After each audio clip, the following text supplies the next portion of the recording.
பற்றி அவர்களுடைய தக்வா, தவக்குல், இறையச்சம், அல்லாஹ்வின் மீது கொண்டு அசைக்க முடியாத நம்பிக்கை, இதை பற்றி எல்லாம் பேசுவதற்கும் கேட்பதற்கும் வாய்ப்பளித்த ரப்புல் ஆலமீன் அவர்களுக்கு இருந்ததை போன்று தக்வாவின் இறையச்சத்தையும் அல்லாஹ்வின் மீது அசைக்க முடியாத நம்பிக்கையையும் தவக்குலையும் இன்னும் அவர்களுக்கு இருந்த அனைத்து நற்குணங்களையும் நற்செயல்களையும் அல்லாஹ் நமக்கு தந்தருவானாக என்று துஆச்சிதாரணமாக இன்றைய உரையை ஆரம்பம் செய்தேன். அன்புக்குரியவர்களே, இன்றைய தினம் நபி மூசா அலைஹிஸ்ஸலாத்து வஸ்ஸலாம் அவர்களுடைய வரலாற்றை நாம் பார்க்க இருக்கின்றோம்.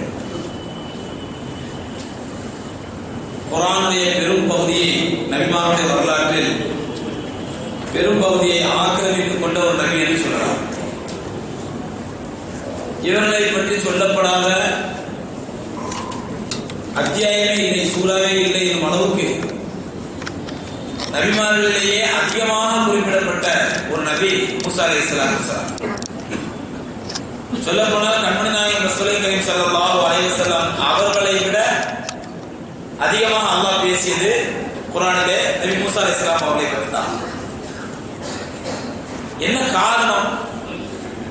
மற்ற நபிமார்களுக்கு இல்லாத அவ்வளவு ஒரு முக்கியத்துவத்தை, அப்படிப்பட்ட ஒரு சிறப்பு அம்சத்தை அல்லாஹ் சுப்ஹானஹு வ தஆலா நபி மூசா அலைஹிஸ்ஸலாத்து வஸ்ஸலாம் அவர்களுக்கு கொடுக்க வேண்டிய அவசியம் என்ன, காரணம் என்ன என்று நாம் பார்ப்போம். என்றால் ரசூலுல்லாஹி ஸல்லல்லாஹு அலைஹி வஸல்லம் அவர்கள் வாழ்ந்த காலத்திலே, அவர்கள் வாழ்ந்த பகுதியிலே அதிகமாக வாழ்ந்தவர்கள் நபி மூசா அலைஹிஸ்ஸலாம் அவருடைய உம்மத்தினர்கள். அதாவது தங்களை மூசா அலைஹிஸ்ஸலாத்துடைய உம்மத்தினர் என்று சொல்லிக் கொள்ளக்கூடிய யூதர்கள். உலகத்திலே அல்லாஹ்வுடைய தூதருக்கும் அல்லாஹ்வுடைய மார்க்கத்துக்கும் அதிகப்படியான தொல்லைகள் வந்தது இந்த யூதர்களால் தான். இன்று வரை வந்து கொண்டிருப்பது இந்த யூதர்களால். அதனால் அல்லாஹ் சுப்ஹானஹு வ தஆலா இந்த யூதர்கள் தாங்கள் எந்த நபியினுடைய உம்மத்திற்கு சொல்லிக் கொள்கிறார்களோ அந்த நபியினுடைய உண்மை வரலாறுகள் அனைத்தையும் அல்லாஹ் மிக தெளிவாக சொன்னார், மிக விளக்கமாக சொன்னார், விலாவாரியாக சொன்னார். ஒவ்வொரு சம்பவத்தை பற்றியும் சொன்னார். சில சம்பவங்களை திரும்ப திரும்ப சொன்னார். காரணம் என்னவென்றால், இந்த யூதர்கள் செய்யக்கூடிய இந்த காரியங்களுக்கும் இவருடைய கெட்ட செயல்களுக்கும் நபி மூசா அலைஹிஸ்ஸலாத்து வஸ்ஸலாம் அவர்களுக்கும் எந்த சம்பந்தமும் இல்லை. இவர்கள் மூசா அலைஹிஸ்ஸலாத்துடைய உம்மத்தினர் என்று சொல்லிக் கொள்வதற்கு எந்த அருகதைப்பட்டவர்கள் இவர்கள். மூசா அலைஹிஸ்ஸலாத்துக்கு இருந்த எந்த நல்ல குணமும் இவங்கள்ட்ட கிடையாது. இவர்களுக்கு இருக்கக்கூடிய எந்த கெட்ட குணமும் மூசா அலைஹிஸ்ஸலாத்துக்கு கிடையாது என்பதை இந்த உலகத்திற்கு அல்லாஹ் உணர்த்துவதற்கும், அதன் மூலமாக இந்த யூதர்கள் செய்யக்கூடிய சூழ்ச்சிகளில் இருந்து இஸ்லாமிய முஸ்லிம்களையும் பாதுகாப்பதற்கும் அல்லாஹ் சுப்ஹானஹு வ தஆலா நபி மூசா அலைஹிஸ்ஸலாத்து வஸ்ஸலாம் அவருடைய வரலாறை பற்றி விலாவாரியாக சொன்னார். அன்புக்குரியவர்களே, மூசா அலைஹிஸ்ஸலாத்து வஸ்ஸலாம் அவர்களை அல்லாஹ் ரப்பல் ஆலமீன் எப்படிப்பட்ட ஒரு சூழ்நிலையில், எப்படிப்பட்ட ஒரு சமுதாயத்துக்கு அல்லாஹ் அனுப்பி வைக்கிறான் அப்படின்னு சொன்னா, ஏற்கனவே நபி இப்ராஹிம் அலைஹிஸ்ஸலாத்து வஸ்ஸலாம் அவர்கள் வரலாறு ஒன்று சொல்லியிருக்கிறேன். அவர்கள் பலஸ்தீனிலிருந்து ஈராக்குக்கு போகும்பொழுது மிஸ்ர் வழியா போறாங்க. போகும்பொழுது அவங்களுடைய மனைவியே அந்த மிஸ்ரை சார்ந்த ஒரு அநியாயக்காரன், அவன் மனைவி ஆசைப்படுறான், ஒரு ஆட்சியாளன், அந்த வரலாறுல சொன்னோம்.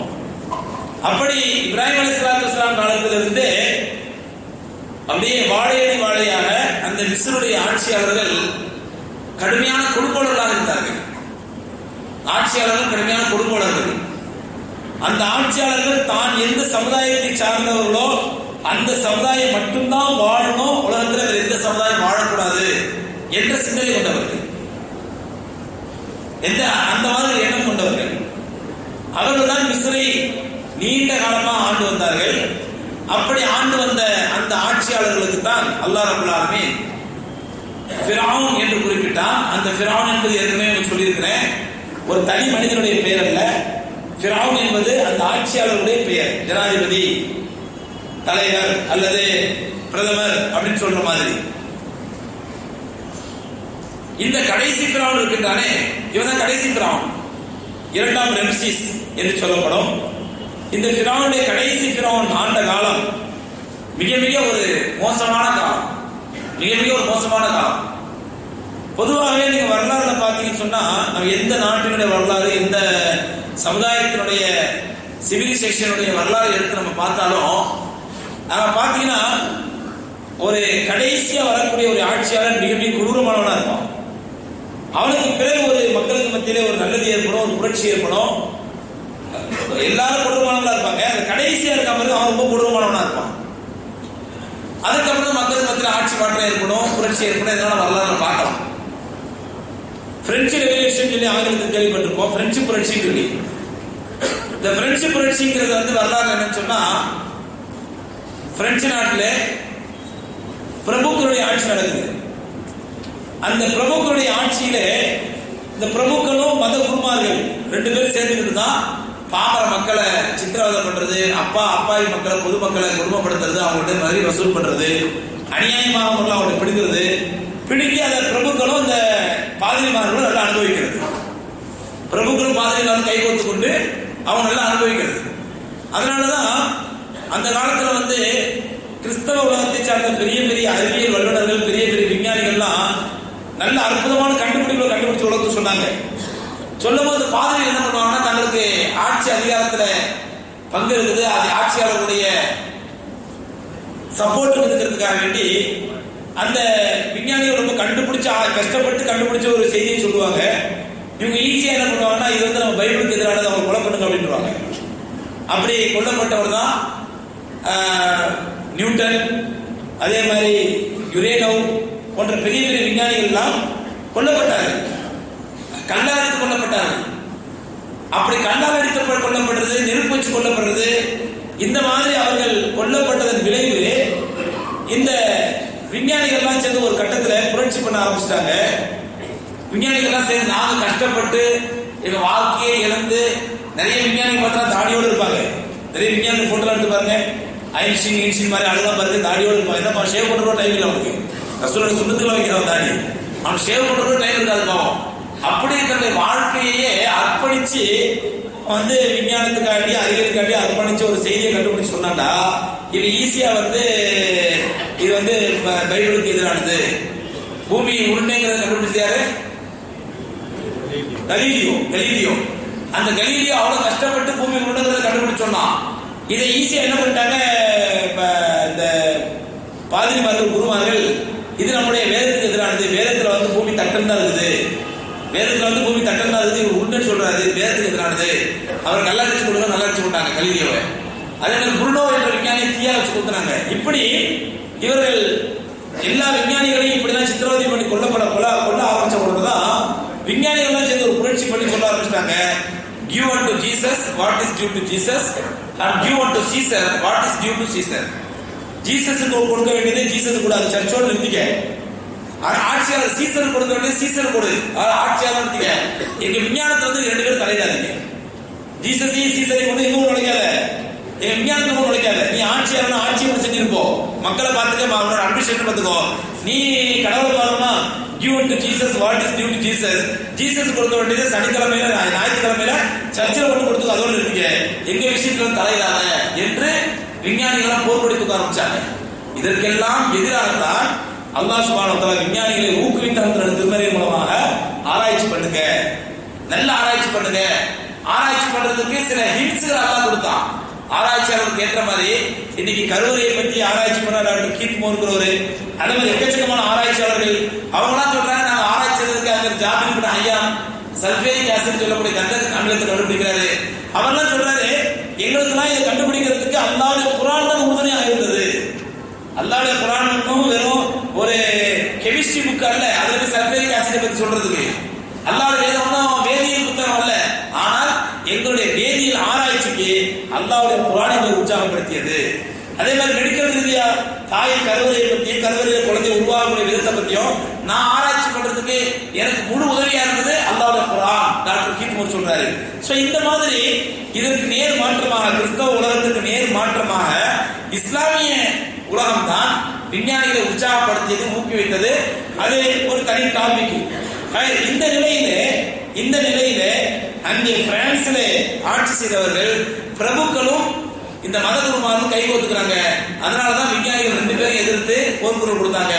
Give unto Jesus what is due to Jesus and give unto Caesar what is due to Caesar. Jesus கொடுக்க வேண்டியது ஜீசஸ் கொடு, சீசர் கொடுக்க வேண்டியது சீசர். ஆட்சியாளர் கொடுக்க வேண்டிய ஆட்சியாளர் கொடு. ரெண்டையும் நீங்க 2 பேரும் கை கோத்துக்கிட்டு எங்களை கொள்ளாதீங்க அப்படின்னு போர் கொடுத்துக்க ஆரம்பிச்சாங்க. சோ அந்த பிரெஞ்சு புரட்சியில பார்த்தோம்னா இந்த மக்களை சுரண்டுறது, வரிங்கிற பேர்ல மக்களை சித்திரவதை பண்றது, மக்களை கொடுமைப்படுத்துறது, இப்படிப்பட்ட அநியாயம் செஞ்சு யாருன்னா லாஸ்டா வந்தான் பிரெஞ்சு ஆட்சியில. ஏன்னா உலக வரலாற்றுல பிரெஞ்சு ரெவல்யூஷன் அவாய்ட் பண்ணிட்டு உலக வரலாறு படிக்க முடியாது. நான் ஹிஸ்டரி படிக்கும் பொழுது என்னுடைய ப்ரொஃபசர் சொல்லுவாரு, ஒரு ஹிஸ்டரி ஸ்டூடெண்ட் வந்து உன்னுடைய டேட்டா பர்த்தை மறக்கலாம், ஆனா பிரெஞ்சு ரெவல்யூஷன் டேட்டா மறக்க கூடாது அப்படிங்குவாரு. ஏன்னா உலக வரலாறுல பிரெஞ்சு ரெவல்யூஷன் வந்து பிரெஞ்சு புரட்சி என்பது மிக முக்கியமான புரட்சி. அது ஒரு நீண்ட வரலாறு சுருக்கமா சொல்றேன். அது ஒரு சில சம்பவங்கள் மட்டும் சம்பந்தப்பட்டது மட்டும். அப்ப அந்த பிரெஞ்சு புரட்சியில 16ஆம் லூயி 16th லூயி என்ற ஒரு மன்னன் தான் கடைசியா இருக்கான். அதுக்கப்புறம் சாதாரண ஒரு போர் வீரனா இருக்கான் நெப்போலியன் போனபால்ட். அவன் வந்து மக்கள் நடக்கூடிய அநியாயங்களை பார்த்து கொந்தளிக்கிறான், அவன் புரட்சி செய்யறான். அந்த புரட்சியின் விளைவு அந்த 16ஆம் லூயினுடைய மன்னனுடைய ஆட்சி முடிவுக்கிறது, அந்த கொடுங்கோல் ஆட்சி முடிவுக்கிறது. நெப்போலியன் போனபால்ட் பிரெஞ்சு புரட்சி நடத்தி பிரெஞ்சை கைகொள்கிறான், மிகப்பெரிய ஆட்சி நடத்துகிறான். பிறகு பின்னால் திப்பு சுல்தானில் ஏற்பட்ட தொடர்பில் இஸ்லாத்தை ஏற்றுக்கொண்டான் என்று கூட ஒரு பேச்சு இருக்குது. நெப்போலியன் வந்து அவர் மரணிக்கும் பொழுது முஸ்லீமா தான் மரணிச்சாரு. ஏன்னா இடையில திப்பு சுல்தான் ஷஹீத் ரஹ்மத்துல்லாஹி ஒரு தொடர்பு ஏற்படுத்தி, கணித போக்குவரத்து ஏற்பட்டு திப்பு சுல்தான் ரஹ்மத்துல்லாஹி அவருக்கு தாவா செஞ்சு அவர் இஸ்லாத்தை ஏற்றுக்கொண்டான்னு சொல்லப்படுது.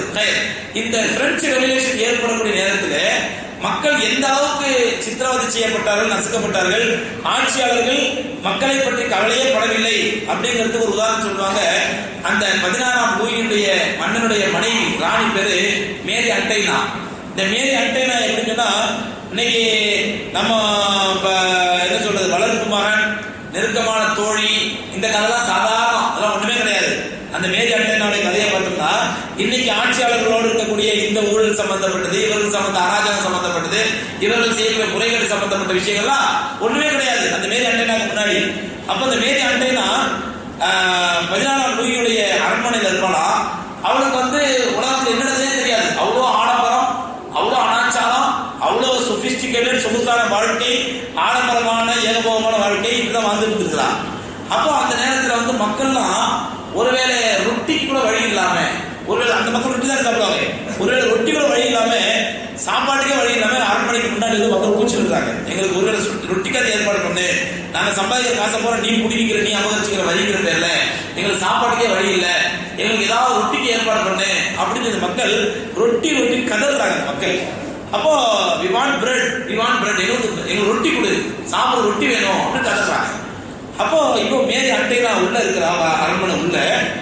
அப்போ கேட்கறாங்க தன்னுடைய வேலையாளர்கிட்ட, என்ன ஒரே கூச்சல் வருது, என்ன சத்தம் அப்படின்ற அந்த வேலையாளர் சொன்னாங்களா, மேம் அவங்களாம் வந்து ரொட்டி கூட கிடைக்க மாட்டேங்குதான் சாப்பிட்றதுக்கு, அதனால பாவம் கதறாங்க கூச்சல்றாங்க அப்படின்ற அவன் சொன்னானா, ஏன் ரொட்டி தான் வேணும் அடம்பிடிக்கிறாங்க, if they have no bread let them eat cake. அவர் ரொட்டி இல்லாட்டே கொஞ்ச நாளைக்கு கேக் சாப்பிட சொல்லுங்க, ஏன் ரொட்டி தான் வேணும் அடம்பிடிக்கிறாங்க, ரொட்டி கிடைக்கட்டும் என்ன 4 நாளைக்கு கேக் சாப்பிட சொல்லுங்களேன் அப்படின்னா. அந்த அளவுக்கு மக்களுக்கு என்ன நடக்குதுன்னே தெரியாத அளவுக்கு இது வந்து யூரோப்பியன் இது பிரெஞ்சு ரெவல்யூஷன்ல ஒரு வரலாற்றுல ஒரு முக்கியமான சொற்றொடர். If they have no bread let them eat cake. அவங்களுக்கு ரொட்டி தான் இல்லைன்னாக்கா பேசாம 4 நாளைக்கு கேக் சாப்பிட சொல்லுங்க, ஏன் ரொட்டி தான் நடப்பிடிக்க. அவங்க நினைச்சுட்டா ஏதோ ருசிக்காண்டி ரொட்டி கேட்கறாங்க, கேக் சாப்பிட சலிச்சு போய் இந்த வீட்டு வாசல் வந்து, அம்மா பழைய சோறு கூட இல்லம்மா அப்படின்னா, ஏன்பா பழைய சோறு தான் நடப்பிடிக்க, ஒரு 4 நாளைக்கு பிரியாணி சாப்பிட அப்படிதான் எப்படி இருக்கு அவங்களுக்கு. அந்த மாதிரி அவ மக்களுடைய நிலைமையே தெரியாம ஏன் ரொட்டி தான் நடப்பிடிக்கிறாங்க, ரொட்டி இல்லாட்ட 4 நாளைக்கு கேக் சாப்பிட சொல்லுங்க அப்படின்ட்டாங்க. அந்த அளவுக்கு ஒரு மோசமான ஆட்சி செய்தார்கள். அந்த ஆட்சி முடிவுக்கு வந்தது நெப்போலியன் போனபால்ட் வந்தார். அதே மாதிரி இந்த ஃபிரௌனுடைய ஆட்சி காலத்திலே அவருடைய வம்சத்தாருக்கு பிறந்த கிபுத்திகள் சொல்லுவாங்க. இந்த கிபுத்தியுடைய ஆட்சியில இவன் வந்து என்ன பண்ணானா, கடைசி மன்னன் தான் ரொம்ப மோசமான மன்னன், 2ஆம் ரெம்சிஸ் அப்படிங்கிறாங்க. இவன் தான் குர்ஆனில் சொல்லப்படக்கூடிய ஃபிரௌன். இந்த ஃபிரௌனுக்கான இரண்டாம் ரெம்சேஸ் இவன் ஒரு கொடுங்கோல் ஆட்சியை மக்களுக்கு பண்ணது மட்டும் இல்லாம மக்களை பூரா அடிமைப்படுத்தி நான் தான் ரப்புன்னு அவங்க சொல்லி வச்சிருந்தான், நான் தான் இறைவன், நான் தான் அவங்களை காட்டுறேன். இன்னைக்கு பாத்தீங்கன்னா இன்னைக்கு பிரிட்டிஷ் கலாச்சாரம் படிதான் ஒரு நீதிமன்றத்தில் நீதிபதி வந்து என்ன சொல்றாங்க, மை லார்ட். மை லார்டுங்கிறது ஒரு எவ்வளவு சிற்கான வார்த்தை. இது இந்த அடிமைத்தனத்தை கற்றுக் கொடுத்த வார்த்தை. இதெல்லாம் மயிலாடு சொல்றது நீதிபதியை பார்த்து மயிலாடு சொல்லக்கூடிய வார்த்தை அந்த காலத்து அடிமைத்தனத்தை பிரிட்டிஷ் ஏகாதிபத்தியத்திலே அடிமைத்தனத்தின் அடையாளமான வார்த்தைகள் இதெல்லாம்.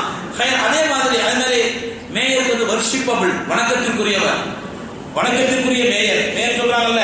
அப்ப இந்த மாதிரி வார்த்தைகள் அடிமைத்தனத்தை வெளிப்படுத்தக்கூடிய வார்த்தை. அந்த அடிமைத்தனத்துக்கு மேலா அவன் என்ன சொன்னான்டா, தன்னுடைய கடவுள் தனத்தை வெளிப்படுத்தினா நான் தான் கடவுள் அப்படின்னு சொல்லி. அதுக்கு என்ன பண்ணான்னு சொன்னா, பொதுவா இந்த மாதிரி இந்த கொடுங்கோல் ஆட்சியாளர்கள் தனக்கு எதிராக மக்கள் கிளர்ந்துடக்கூடாதுங்கிறதுக்காண்டி எப்பவுமே இவன் வச்சிருக்கக்கூடிய ஒரு ஒரு ஒரு ஒரு என்ன சொல்றது, ஒரு சூத்திரம் என்ன அப்படின்னா டிவைட் அண்ட் ரூல் பாலிசி, பிரித்தாலும் சூழ்ச்சி. மக்களை வந்து டிவைட் பண்ணி விட்டுருவான், மக்களை வந்து ஒற்றுமையாக இருக்க விட மாட்டான். மக்களை ஏதாவது காரணத்தை சொல்லி இந்த குரூப் இந்த குரூப் இந்த குரூப் பிரிச்சு விட்டுருவான். இது அந்த காலத்துல கிபுத்தியுடைய மன்னனாக இருந்த ஃபிரௌன் இதே டிவைட் அண்ட் ரூல்ஸ் பாலிசியை ஃபாலோ பண்ணா அப்படின்னு சொல்லி அல்லாஹ் அவனுடைய ஆட்சியை பற்றி சொல்றான் பாருங்க.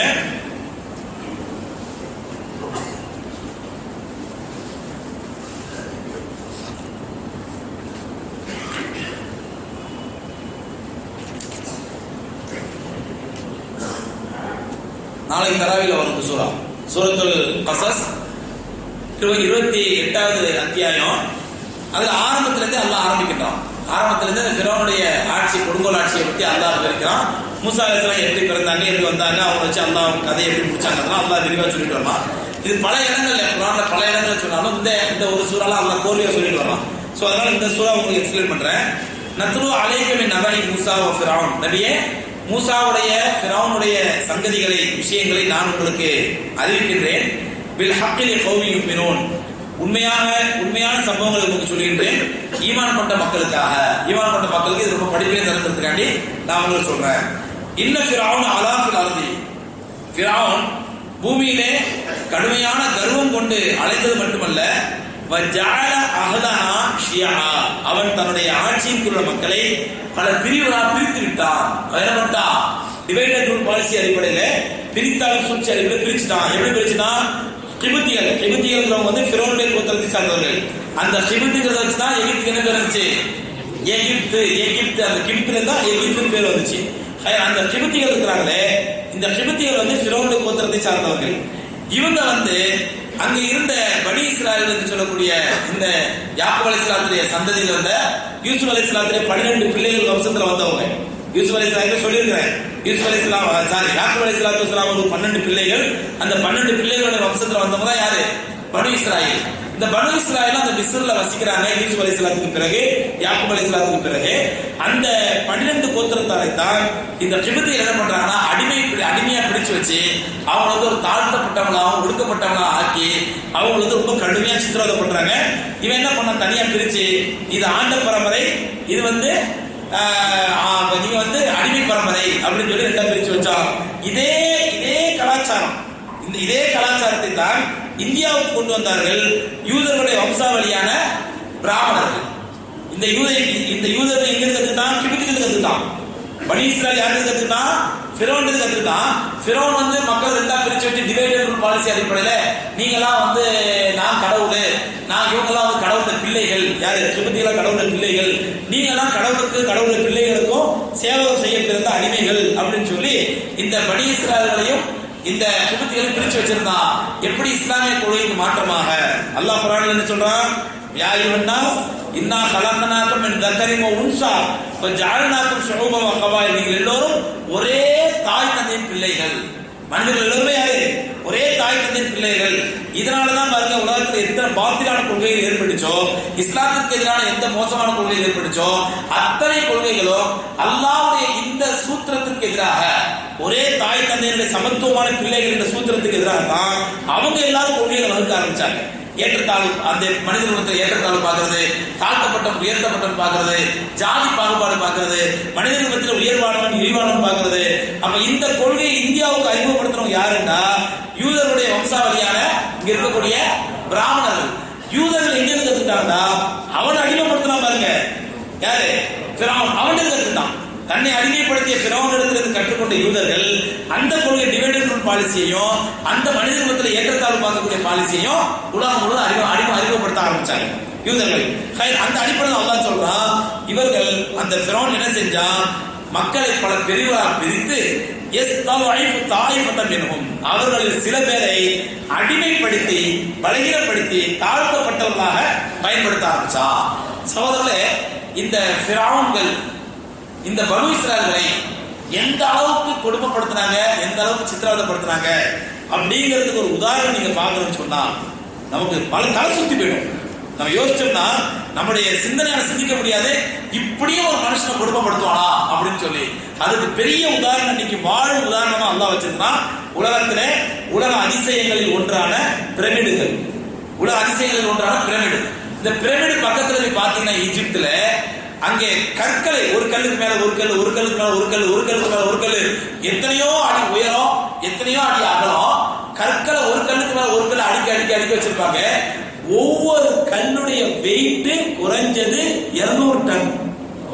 ஒவ்வொரு கல்லுடைய வெயிட் குறைஞ்சது 20 டன்ல இருந்து 200 டன். சார், 20 டன்ல இருந்து 200 டன்.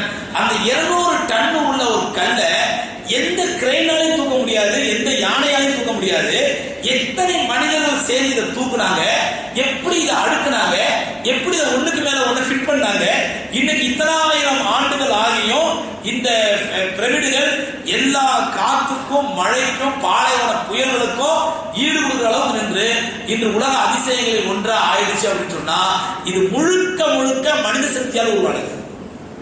முழுக்க முழுக்க அந்த அளவுக்கு எந்த விஷயம் கிடையாது, எந்த தொழில்நுட்பம் கிடையாது, எந்த டெக்னாலஜி கிடையாது.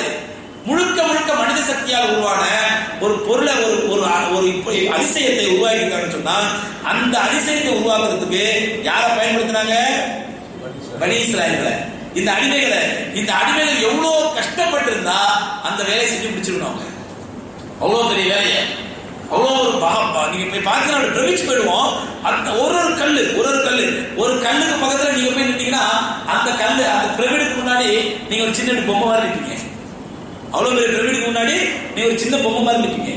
ஒவ்வொரு கல்லு ஒரு ஆள் உயரத்துல இருக்கும், ஒரு கல் கிட்டத்தட்ட ஒரு ஆள் உயரத்துல இருக்கும். அப்ப அப்படிப்பட்ட கல்லு ஆயிரக்கணக்கான கல்லு, பெரும் பாறாங்கற்கள், லைட் ஸ்டோன் எல்லாம் பெரும் பாறாங்கற்கள், ஒவ்வொரு கல்லு 20 டன்ல இருந்து 200 டன் வரைக்கும் அவ்வளவு ஒரு பெரிய அந்த பாறாங்கல்ல வச்சு இவ்வளவு பெரிய பிரமிடை உருவாக்கி இருக்காங்க. எதுக்காக வேண்டி? அந்த பிரமிடுக்காக ஒரு பெரிய கலை இருக்காது. அந்த எகிப்து கலாச்சாரப்படி அவங்களுடைய நாகரிகப்படி அவங்க வந்து இந்த மம்மிஃபிகேஷன் சொல்லுவாங்க. அவங்களுடைய உடலை செத்து போன பிறகு உடலை பதப்படுத்தி, சுருக்கமா சொன்னா நீங்க நம்ம கருவாடு போடுறோம்ல, மீனை அறுத்து உடலை எடுத்து அதுல உப்பு வச்சு கருவாடு போடுறோம்ல, அந்த மாதிரி மனுஷன் உடம்பு கருவாடு போடுவோம். அதுக்கு இங்கிலீஷ்ல மம்மிஃபிகேஷன் பேரு. அந்த மம்மிஃபிகேஷன் பண்ணி செத்த பிறகு தங்களுடைய ராஜாக்களுடைய உடல் பாதுகாக்கப்படணும் அப்படிங்கிறதுக்காக வேண்டி அந்த உடலை கொண்டு போய் வைக்கிறதுக்கு வச்சுட்டு அதுக்கு மேல உள்ள அந்த சமாதி தான் என்னது? சமாதினா சும்மா அப்படியே ஒரு இதா இருக்காது, கட்டணமா கட்டுறப்ப இந்த கல்லுக்கு மேல கல் வச்சு கிட்டத்தட்ட எத்தனையோ அடி உயரம், எத்தனையோ அடி அகலம் அந்த பிரமிடுகள். ஒரு செத்து போன உடம்ப கருவாடு போட்டு உள்ள வைக்கிறதுக்காக வேண்டி அவன் அடிமைப்படுத்தி மக்களை வேலை வாங்கின வேலை இவ்வளோ ஒரு அபாயகரமான வேலை. அதற்கு அல்லாஹ் சொல்றான் பாருங்க, அவர்களில் ஒரு பகுதியிலே மக்களை பிரிச்சு, நீ உயர்ந்தவன், நீ தாழ்ந்தவன், நீ கெட்டவன், நீ வந்து பிரம்மனுடைய தலையிலிருந்து பிறந்தவன், நீ பிரம்மனுடைய தோளிலிருந்து பிறந்தவன், நீ பிரம்மனுடைய முட்டிலிருந்து பிறந்தவன், நீ பிரம்மாவுடைய காலிலிருந்து பிறந்தவன் அப்படின்னு சொல்லி மக்களை அடிமைப்படுத்தி, சிறுமைப்படுத்தி, பலகீனப்படுத்தி அவர்களில் சில பேரை இவர்கள் அடிமைப்படுத்தி வைத்திருந்தார்கள். அந்த அடிமைப்படுத்துறதுக்கு அடையாளம் தான் என்னதுங்க? பிரமிடு. அதே கலாச்சாரத்தை தான் ஆடு மாடுகளை மேய்த்துக் கொண்டு மத்திய தரைக்கடல் பகுதியிலிருந்து, மத்திய தரைக்கடல் பகுதி என்பது இன்னைக்கு எகிப்தினுடைய பார்டர். எகிப்துங்கிறது என்னன்னு சொன்னா அது இருந்து ஆப்பிரிக்கா கண்டத்தை சார்ந்தது. எகிப்து இருந்து ஆப்பிரிக்கா கண்டத்தை சார்ந்தது. எகிப்துக்கு பக்கத்திலே ஜோர்டான், ஏன்னா மிஞ்சி போனா ஒரு 300 கிலோமீட்டர் இருக்கும். அந்த ஜோர்டான் வந்து ஆசியா கண்டத்தை சார்ந்தது. அந்த ஜோர்டானுக்கும் எகிப்துக்கும் இடையில ஆசியாவையும் ஆப்பிரிக்காவையும் இணைக்கக்கூடியதுதான் சூயஸ் கால்வாய். சூயஸ் கால்வாய் ஆப்பிரிக்க கண்டத்தையும் ஆசிய கண்டத்தையும் இணைக்கக்கூடிய ஒரு கால்வாய். அதுதான் இன்னைக்கு எகிப்தினுடைய மிகப்பெரிய வருமானம். அந்த சூயஸ் கால்வாய் வழியா கப்பல் வர முடியாதுன்னு சொன்னா ஐரோப்பாவிலிருந்து வரக்கூடிய கப்பல்லாம் மொத்த ஆப்பிரிக்கா சுத்திட்டு வரணும். அதுக்கு எத்தனையோ கோடி லட்சம் செலவாயிடும். அதனால என்ன பண்றாங்கன்னா அந்த சூயஸ் கால்வாய் வழியா ஈஸியா போட்டு வந்துருவாங்க. அந்த சூயஸ் கால்வாய் வழியா வரதுக்கு எகிப்து டோல் நிர்ணயிக்குது. அந்த டோல் தான் எகிப்துக்கு மிக முக்கியமான வருமானம். சொல்ல புரிஞ்சுங்களா? இப்ப இந்த ஆப்பிரிக்க கண்டத்தினுடைய எல்லை, ஆப்பிரிக்க கண்டத்தின் எல்லை என்னன்னு சொன்னா அலெக்சாண்ட்ரியா. அதுக்கு அலெக்சாண்ட்ரியா இருக்கிறது மெடிட்டரேனியன் சி, மத்திய தரைக்கடல். அதுக்கு அப்புறம் அலெக்சாண்ட்ரியா அப்படியே போனீங்கன்னா உங்களுக்கு இங்க போயிடலாம், யூரோப்புக்கு போயிடலாம். அங்க துருக்கி வந்துடும், துருக்கியில இருந்து அப்படியே அல்ஜீரியா வந்துடும், அப்படியே யூரோப்புக்குள்ள போயிடலாம். இந்த மெடிட்டரேனியன் சி இருக்குது பாருங்க. இந்த போர் அடிக்குதா? புவியியல் படம் நடத்திட்டு இருக்கீங்க, நபிமார்கள் வரலாறு சொல்லி புவியியல் படத்தை நடத்திட்டு இருக்கீங்க. எனக்கு இப்ப பவர் பாயிண்ட்ல ரொம்ப அழகா எக்ஸ்பிளைன் பண்ணுவேன், நல்லா புரியுற மாதிரி. பவர் பாயிண்ட் இல்லைன்ட்டு அதனால உங்களுக்கு ஓரளவு புரியுது. சொல்ற புரியுதா? குழம்புதா? ஆப்பிரிக்கா கண்ட வீட்டுக்கு போனது மேப் எடுத்து பாருங்க. வீட்டுக்கு போனது ஒரு மேப், உலக மேப் எடுத்து பாருங்க. ஆப்பிரிக்கா கண்டத்துடைய மேல உச்சில இருக்கிறத வந்து அலெக்சாண்ட்ரியா, இஸ்கந்தரியான்னு சொல்லுவாங்க. அந்த அலெக்சாண்ட்ரியா ஒரு தனி வரலாறு தான் அப்படி சொல்றோம் இன்ஷால்லா. ஏதாவது நபிமார் வரலாறு வரும்போது அந்த அலெக்சாண்ட்ரியா இருக்கிறது வந்து மத்திய தரைக்கடல். அந்த மத்திய தரைக்கடல் மேல போயிட்டா ஐரோப்பா. இந்த மத்திய தரைக்கடல் பகுதியில் வசித்தார்கள். இந்த கடைசியாக வச்சது மத்திய தரைக்கடல் பகுதியில். அந்த மத்திய தரைக்கடல் பகுதியிலிருந்து ஆடு மாடுகளை மேய்த்து கொண்டு ஹைபர் போலன் கணவாய் வழியாக இந்தியாவுக்கு நுழைந்தவர்கள் தான் யாரு? பிராமணர்கள். இவருடைய வழித்தொடர் யார்? யூதர்கள். யூதருடைய வழித்தொடர் வந்தவங்க தான் நம்ம நாட்டில் உள்ள பிராமணர்கள். நீங்க பல விஷயங்கள்ல பாத்தீங்கன்னா இந்த யூதர்களுக்கும் உள்ள பிராமணர்களுக்கும் நிறைய ஒப்பீடுகள் இருக்கும், நிறைய ஒத்து போகும். சூழ்ச்சி பண்றது, அடுத்தவன் கால வர்றது, அடுத்தவனுக்கு துரோகம் பண்றது, அடுத்தவன் பழி வாங்குறது. சொல்லுவாங்க பிராமணன் ஒண்ணு அண்டிக்கு எடுப்பான், அது கிண்டிக்கு எடுப்பான். அண்டிக்கு எடுப்பான்னு சொன்னா பாப்பா இவன் எந்த மாதிரி ஆளு, இவனை அண்டிக்கு எடுக்கலாமா கிண்டிக்கு எடுக்கலாமா? ஓ இவன் அண்டிக்கு எடுக்க வேண்டியாது. அவன் என்ன பண்ணா உங்களை தோஸ்த் ஆகிப்பான். உங்களை அடிக்கணும்னு சொன்னா உங்களை நண்பன் ஆக்கிப்பான். நண்பன் ஆக்கிக்கிட்டு உங்க கூடவே இருந்து உங்களுக்கு குழிப்பறிப்பான். இது மாதிரி தான் அண்டிக்கு எடுக்கிறது. கிண்டி கெடுப்பான்னு சொன்னா இவன் அண்டி கெடுக்கிறதுக்கு வேலைக்கு ஆக மாட்டான் அப்படின்னு சொல்லி உங்களுக்கு பின்னாடி என்னென்ன கிண்டுமோ கிண்டி விட்டு உங்களுக்கு எடுத்து விட்டு போயிடும். அந்த குணம் முழுக்க முழுக்க சொந்தக்காரர் யாருக்கு? யூதர்களுக்கு. அது பல உதாரணம் சொல்ல பல தான் சொல்லியிருப்பேன். யூதர்களுக்கும் இங்க இருக்கக்கூடிய பிராமணர்களுக்கும் முழுக்க முழுக்க தொடர்பு உண்டு. இங்குள்ள பிராமணர்கள் தான் இன்னைக்கு ஆட்சி செய்யக்கூடிய RSS இருக்கட்டும், பிஜேபியா இருக்கட்டும், அல்லது இங்கே தமிழ்நாட்டில் இருக்கக்கூடிய பிராமணர்களா இருக்கட்டும், இவர்கள் எல்லோருமே அந்த உயர் ஜாதி சிந்தனை கொண்டவர்கள், மக்களை பிரித்தாலும் சூழ்ச்சி கொண்டவர்கள். அவங்க தான் இந்தியாவுக்குள்ள வந்தவங்க பார்த்தாங்க. இந்த இந்தியாவுக்கு பாரம்பரியான இந்தியர்கள் யாருன்னா இங்கிருந்த திராவிடர்கள் தான். பாரம்பரியமான இந்தியாவுக்கு சொந்தக்காரர்கள், வம்சாவளியில வந்தவங்க, ட்ரெடிஷனலா வந்தவங்க யாருன்னா திராவிடர்கள். ஆரியர்கள் ஆடு மாடு பேசிட்டு இதுக்குள்ள வந்தவங்க கைபர் போலன் கணவாய்க்குள்ள வழியா வர்றாங்க. ஆனா ஆரியர்கள் பொதுவாகவே நல்ல அறிவாளி. யூதர்களும் அறிவாளி, இவனு ரொம்ப அறிவாளி. இவன் தன்னுடைய அறிவை வச்சு என்ன பண்ணான்னு சொன்னா இந்த மக்களை எப்படி அடிமைப்படுத்தலாம், இவங்களுடைய டிவைட் அண்ட் ரூல் பாலிசியை நாம் நடைமுறைப்படுத்தணும், பிரித்தாளும் சூழ்ச்சியை எப்படி பிரிக்கலாம் அப்படின்னு பார்த்து இவனுக்கு இந்த ஜியோகிராபிக்கல் இந்த செட்டப்லாம் பார்க்கலாம். பார்த்து இதுக்கு ஏற்ற அடிப்படையில இவங்களுக்கு இந்த ஆன்மீக இந்த மக்களுக்கு ஒரு சரியான வழிகாட்டுதல் இல்லை, நல்ல மூட நம்பிக்கைகள் இருக்குது. அதனால என்ன பண்ணிட்டான் வந்து சொல்ல ஆரம்பிச்சான், என்னட்டு நாங்கள்லாம் கடவுளுடைய அவதாரங்கள், நாங்களாம் வெள்ளையா இருக்கிறவங்க யாரு? கடவுளுடைய அவதாரங்கள். நாங்களாம் பிரம்மனுடைய தலையிலிருந்து வந்தவங்க. பிரம்மனுடைய தலையிலிருந்து பிறந்தவங்க தான் யாரு? பிராமணர்கள். தோளிலிருந்து பிறந்தவன் வைஷ்ணவன், முட்டிலிருந்து பிறந்தவன் சத்திரியன், காலிலிருந்து பிறந்தவன் சூத்திரன். சூத்திரன் சொன்னா தலித்துகள், தாழ்த்தப்பட்டவர்கள் தலித்துகள். அப்போ இன்னைக்கு சகோதரர்களே இந்த RSS பிஜேபியா இருக்கட்டும், இவர்கள் சார்ந்த இந்த உயர் ஜாதி வெறி பிடிச்ச ஜாதி வெறிகளா இருக்கட்டும், அவங்களுக்கு இஸ்லாத்துக்கு மேல மட்டும் ஏன் கோவம்? மற்ற கிறிஸ்தவ மேல அந்த அளவுக்கு முடியாது. கிறிஸ்தவ மேல அவங்க ஒரே கோவம் என்னடா, இந்துக்களை அப்புறம் கிறிஸ்தவ பாக்குறாங்க, இது ஒரு கோவம் தான் அவங்களுக்கு கிறிஸ்தவ மேல. மற்றபடி கிறிஸ்தவர்கள் இந்த வேலையில் இருக்காங்கன்னா அவங்களுக்கு கிறிஸ்தவ மேல எந்த கோவமே கிடையாது. முஸ்லீம்கள் மேல மட்டும் நீங்க எதை நிறுத்தினாலும் அவங்க கோவத்தை நிறுத்த மாட்டான். காரணம் சொன்னா அவனுடைய அடிப்படை கொள்கைக்கு எதிராக அனைவரும் சமத்துவம் என்ற கொள்கை இஸ்லாம் வச்சதுனால அவன் இந்த ஒரு நாட்டில் கால் ஊன்றதுக்கு பயன்படுத்திய மிகப்பெரிய ஆயுதமே இந்த டிவைட் அண்ட் ரூல் பாலிசி, பிரித்தாளும் சூழ்ச்சி. இந்த பிரித்தாளும் சூழ்ச்சியை வச்சுதான் இந்தியாவில கால் பண்ண முடியும். நம்ம பிரம்மனுடைய தலையிலிருந்து தோன்றவன் பிராமணன், தோளிலிருந்து வந்தவன் வைஷ்ணவன், இப்படி நம்ம மக்களை பிரிச்சு வச்சிருக்கிறோம்.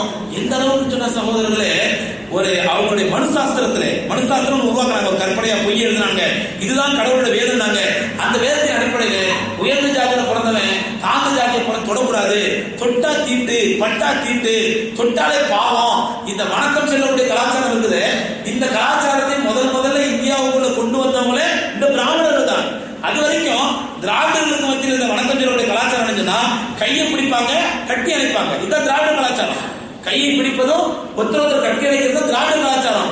பிராமணர்கள் வந்துதான் முதல் இந்த வணக்கம் சொல்ற கலாச்சாரத்தை ஏற்படுத்தினாங்க. ஏன் கையை தொட்டா கட்டி அணைச்சா வச்சா அன்டச்சபிலிட்டி ஏற்பட்டு போயிடும், தீண்டாமை ஏற்பட்டு போயிடும். அதனால உன் கையை நீ வச்சுக்க, என் கையை நான் வச்சுக்கிறேன், உன் கையை நீ தொட்டுக்க, என் கையை நான் தொட்டுக்கிறேன், லக்கம் தீனுக்கும் ஒளியத்தின் மாதிரி உன் கையை நீ தொட்டுக்க, என் கையை நானே தொட்டுக்கிறேன். என் கையை உன் கையை தொட்டோம்னா நமக்குள்ள என்ன வந்துடும்? அன்டச்சபிலிட்டி வந்துடும், தீண்டாமை வந்துடும், அது பெரிய பாவம் என்றெல்லாம் இந்த மக்களை நசுக்கி அடக்கினார்கள். அதனுடைய விளைவு மனுசாஸ்திரத்தில் எதுவும் என்ன தெரியுமா? ஒரு பிராமணன் ஒரு சூத்திரனை கொலை செய்து விட்டால், ஒரு பிராமணன் ஒரு சூத்திரங்கிறது நம்மள சூத்திரர்கள் அவங்க பார்க்க இல்லை, நம்மள யாரு சூத்திரர்கள். ஒரு பிராமணன் ஒரு சூத்திரனை கொலை செய்து விட்டால் அதற்கு பிராமணன் கொடுக்கக்கூடிய தண்டனை என்ன தெரியுமா? பிராமணன் என்ன தண்டனை தெரியுமா? மொட்டை அடிச்சா போதும். ஒரு சூத்திரனை கொலை பண்ணிட்டு அதுக்கு ஒரு பனிஷ்மெண்ட் என்ன? அவனை மொட்டை அடிச்சுட்டா முடிஞ்சு போச்சு, அவன் பாவம் தோஷம் நீக்கணும். இது மனுசாஸ்திரத்தில் எழுதப்பட்டிருக்குது. இப்படி இந்த மாதிரி ஒரு கேவலமான மனுசாஸ்திரத்தை கொடுத்து அந்த மனுசாஸ்திரத்தை தங்களுக்கு சாதகமாக இந்த வரலாறு நீண்ட வரலாறு இருக்கு. இது அப்புறம் வெவ்வேறு வரலாறு வந்து தமிழ்நாட்டு வரலாறு வந்துடும். நீங்க தமிழ்நாட்டில் தேவதாசி முறை ஒரு முறை சொல்லுவாங்க. தேவதாசி பச்சையா சொல்றதா அதை நம்ம தப்பு கிடையாது, விளக்குறதுக்கு சொல்றது தப்பு கிடையாது. தேவனுக்கு அடியாள் அப்படிங்கிறதுல தான் அந்த அந்த அசிங்கமான வார்த்தை வந்துச்சு. தேவனுக்கு அடியாள் அது என்ன அர்த்தம்? அந்த புட்டு கட்டுறதுன்னு சொல்லுவாங்க கலாச்சாரம். ஒரு பெண்ணை தாழ்த்தப்பட்ட வகுப்பை சார்ந்த ஒரு அழகான பெண்ணை அதை வந்து யாருன்னா அந்த கோயில் பூசாரி என்ன பண்ணார், உயர்ந்த ஜாதித்த பூசாரி அவர் தேர்ந்தெடுப்பாரு. அந்த பொண்ணு அதை கொண்டா அப்படிங்குவாரு. அந்த பொண்ணு எந்த பொண்ணு தேர்ந்தெடுக்கிறாரு? ஏன்னா அந்த நேரத்தில் வந்து பூசாரி இருக்க மாட்டாரு, அவர் சாமி ஆயிடுவார். என்ன பண்ணாரு? அவரு சாமி ஆடுவார். அப்படி சாமி ஆடிட்டே வருவாரு. சாமி ஆடிட்டு அந்த கையில் வேப்பலை வச்சுட்டு சாமி ஆடிட்டு சாமி ஆடிட்டு அவர் மேல அவர் பூசாரி இல்ல, மனுஷன் இல்லை, சாமி ஆகுது. அது சாமி ஆடிட்டே வந்து என்ன பண்ணுவாரு, அந்த ஊரோட பொண்ணுங்களை கூட அப்படி பார்த்துட்டே வருவாரு. பார்த்துட்டே வந்து இது அப்படிங்குவாரு. உடனே அந்த பொண்ணு என்ன பண்ணும், அது பொட்டு கட்டிடணும். பொட்டு கட்டுறதுனா என்ன அப்படின்னு சொன்னா அந்த பொண்ணை வந்து அதுக்கு சீவி சிங்காரிச்சு அழகுபடுத்தி நல்ல முறையில் மேக்கப் பண்ணி அதை கொண்டு போய் கோயிலுக்கு கொண்டு ஒப்படைச்சிடணும். கோயிலுக்கு ஒப்படைச்சிட்டா அந்த பெண் யார்? தேவனுக்கு அடியாள். அவ யாரு? தேவனுக்கு அடியாள். அதாவது கோயிலில் இருக்கக்கூடிய எத்தனை பூசாரிகள் இருக்கிறாங்களோ அத்தனை பூசாரிகளும் அவளை அனுபவிக்கலாம். அதை வச்சுதான் விபச்சாரம் செய்யக்கூடிய பெண்ணுக்கு கேவலமான அசிங்கமான வார்த்தை வந்தது. இந்த தேவனுக்கு அடியாளுங்கிற பேரை வச்சுதான்.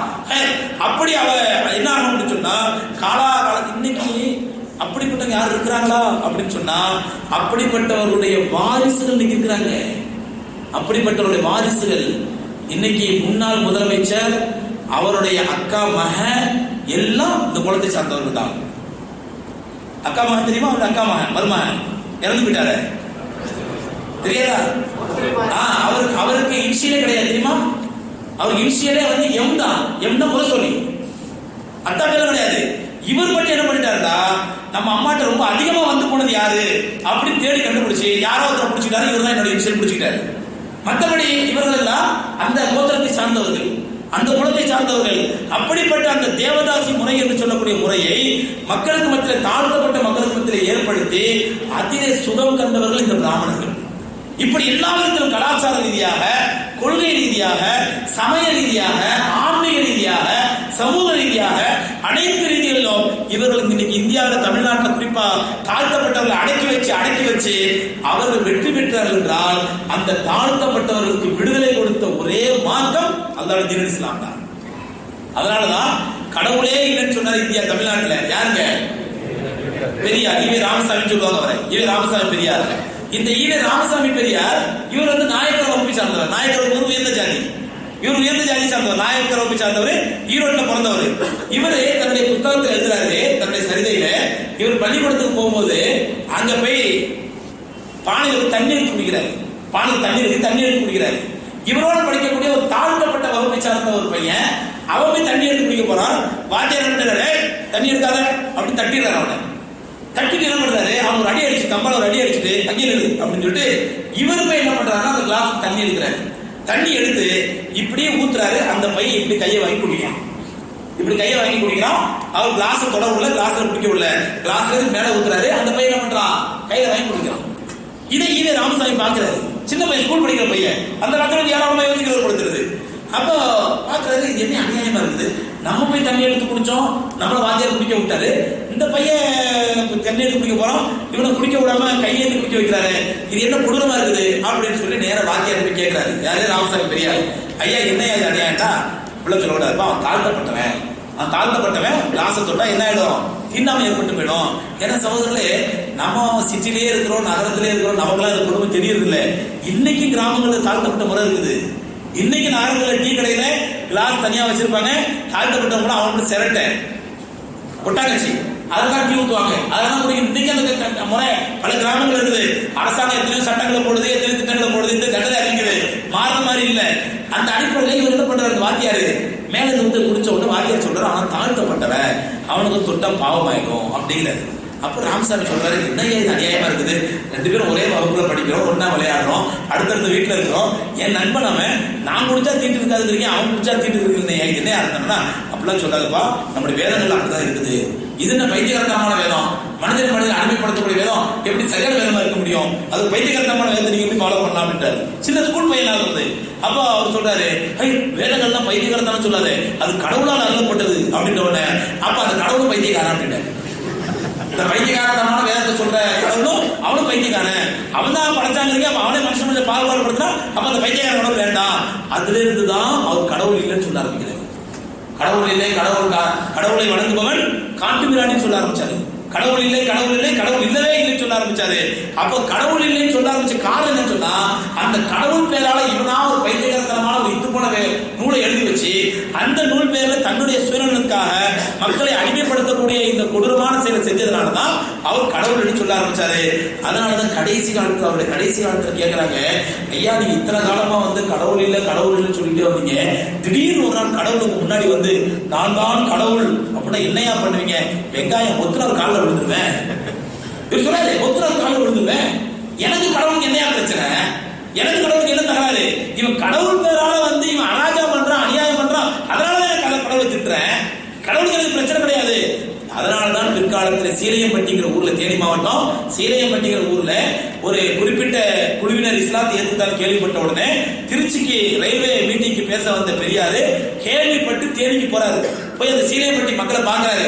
பார்த்து இப்பதாயா உங்க வாழ்க்கையில உண்மையான காரியத்தை செஞ்சிருக்கிறீங்க சாயிமார்களே அப்படின்னு சொல்லிட்டு அங்க ஒரு பேச்சு பேசுகின்றார்.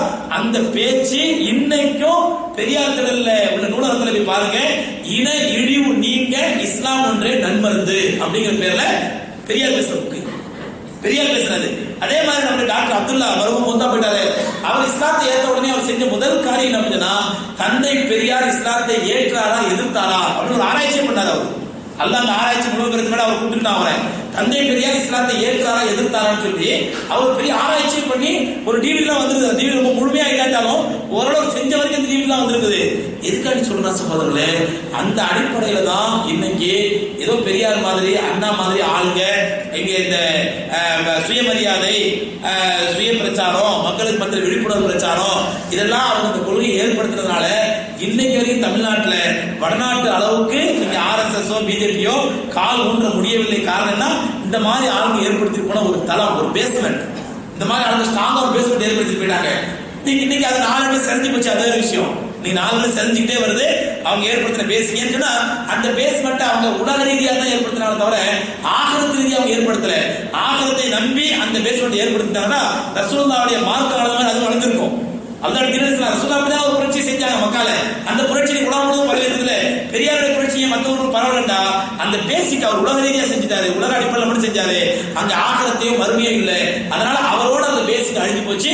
இன்னைக்கு 4 கொஞ்சம் கொஞ்சமா சேர்ந்துக்கிட்டே வருது.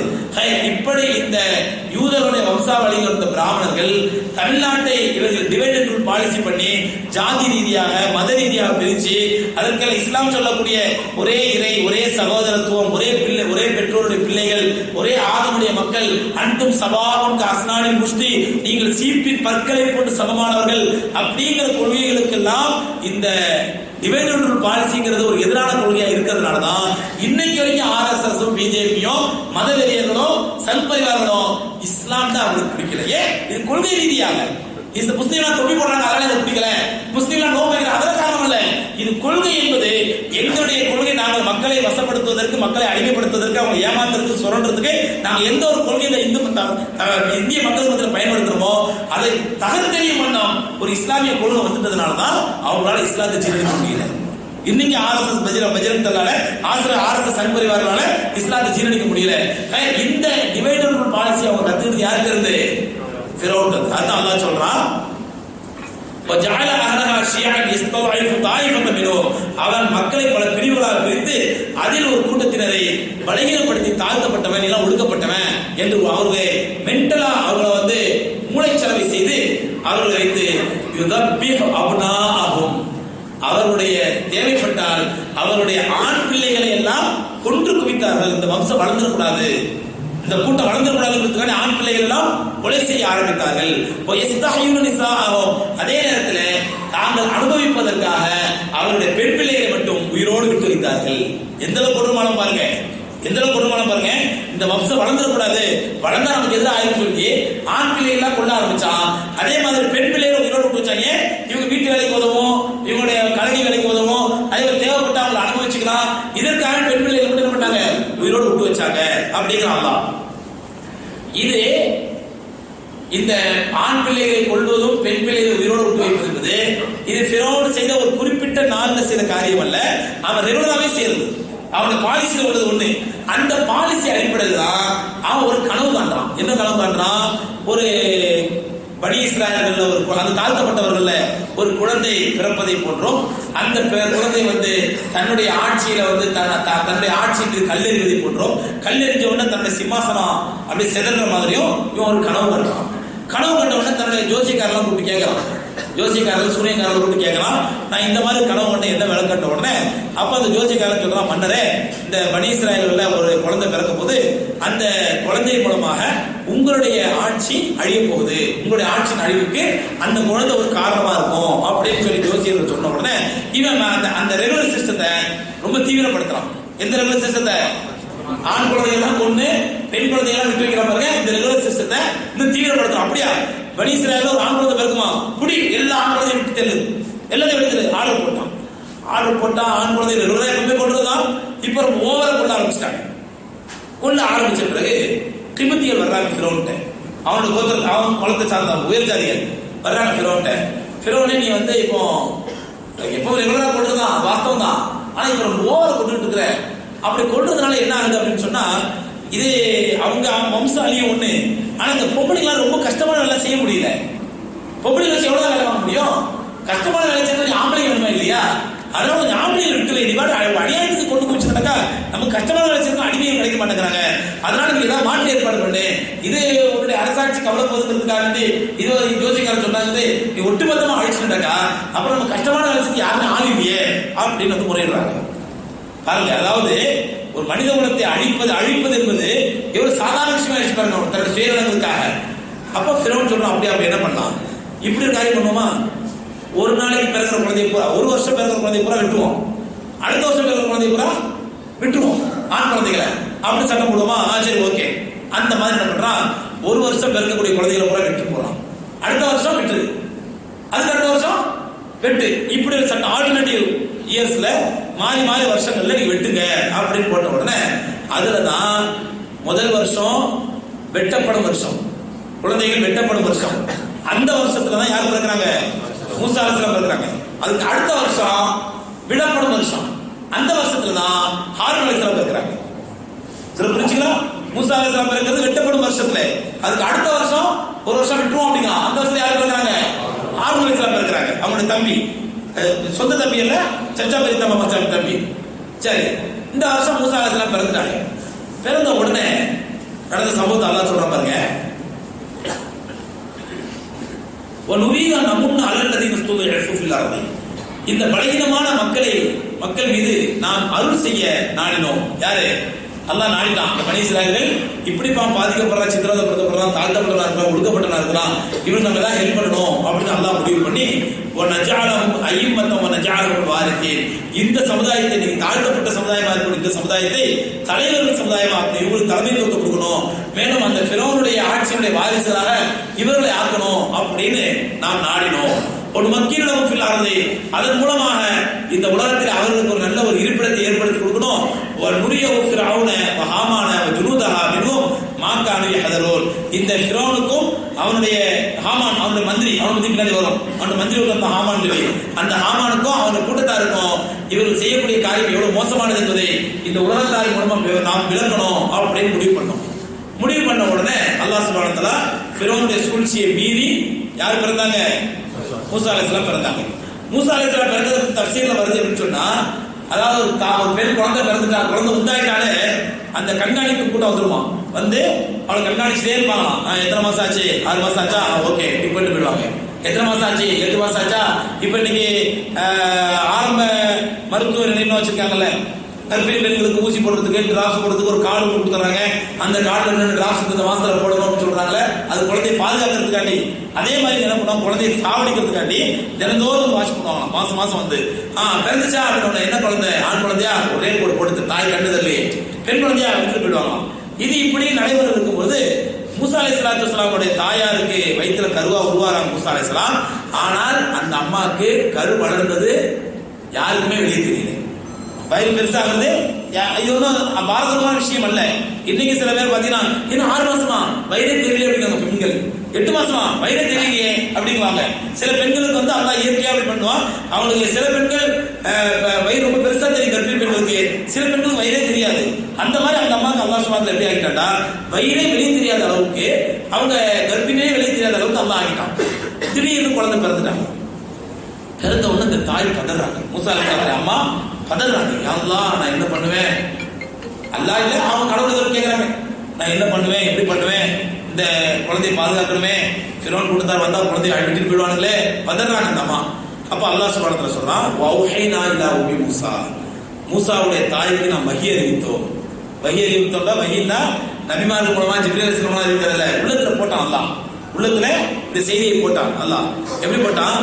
அனுருஹி, உன்னுடைய இந்த குழந்தைக்கு நல்ல முறையாக அந்த குழந்தைக்கு பால் கொடு, நல்ல குழந்தைக்கு பால் போட்டு, ஃபைதா ஹிஃப்தி அலைஹி, அந்த குழந்தைக்கு ஏதாவது ஆபத்து ஏற்படும் என்று நீ பயந்தால், ஃபல்கிஹி ஃபில் யம்மி, இந்த குழந்தையை தூக்கி நைல் நதியில தூக்கி போட்டு, குழந்தைய போட்டு ஒரு பெட்டியில வச்சு நைல் நதியில போட்டு, ஒலா தஹாஃபி, பயப்படாத, அல்லாஹ் சொல்றான், ஒலா தஹாஃபி, பயப்படாத, ஒலா தஹ்சனி, கவலைப்படாத, வஇன்னா ராதுஹு இலைக்கி, அந்த குழந்தையை நல்ல சலாமத்தான முறையில் உன்னிடத்துல திருப்பி கொண்டு வருவேன்.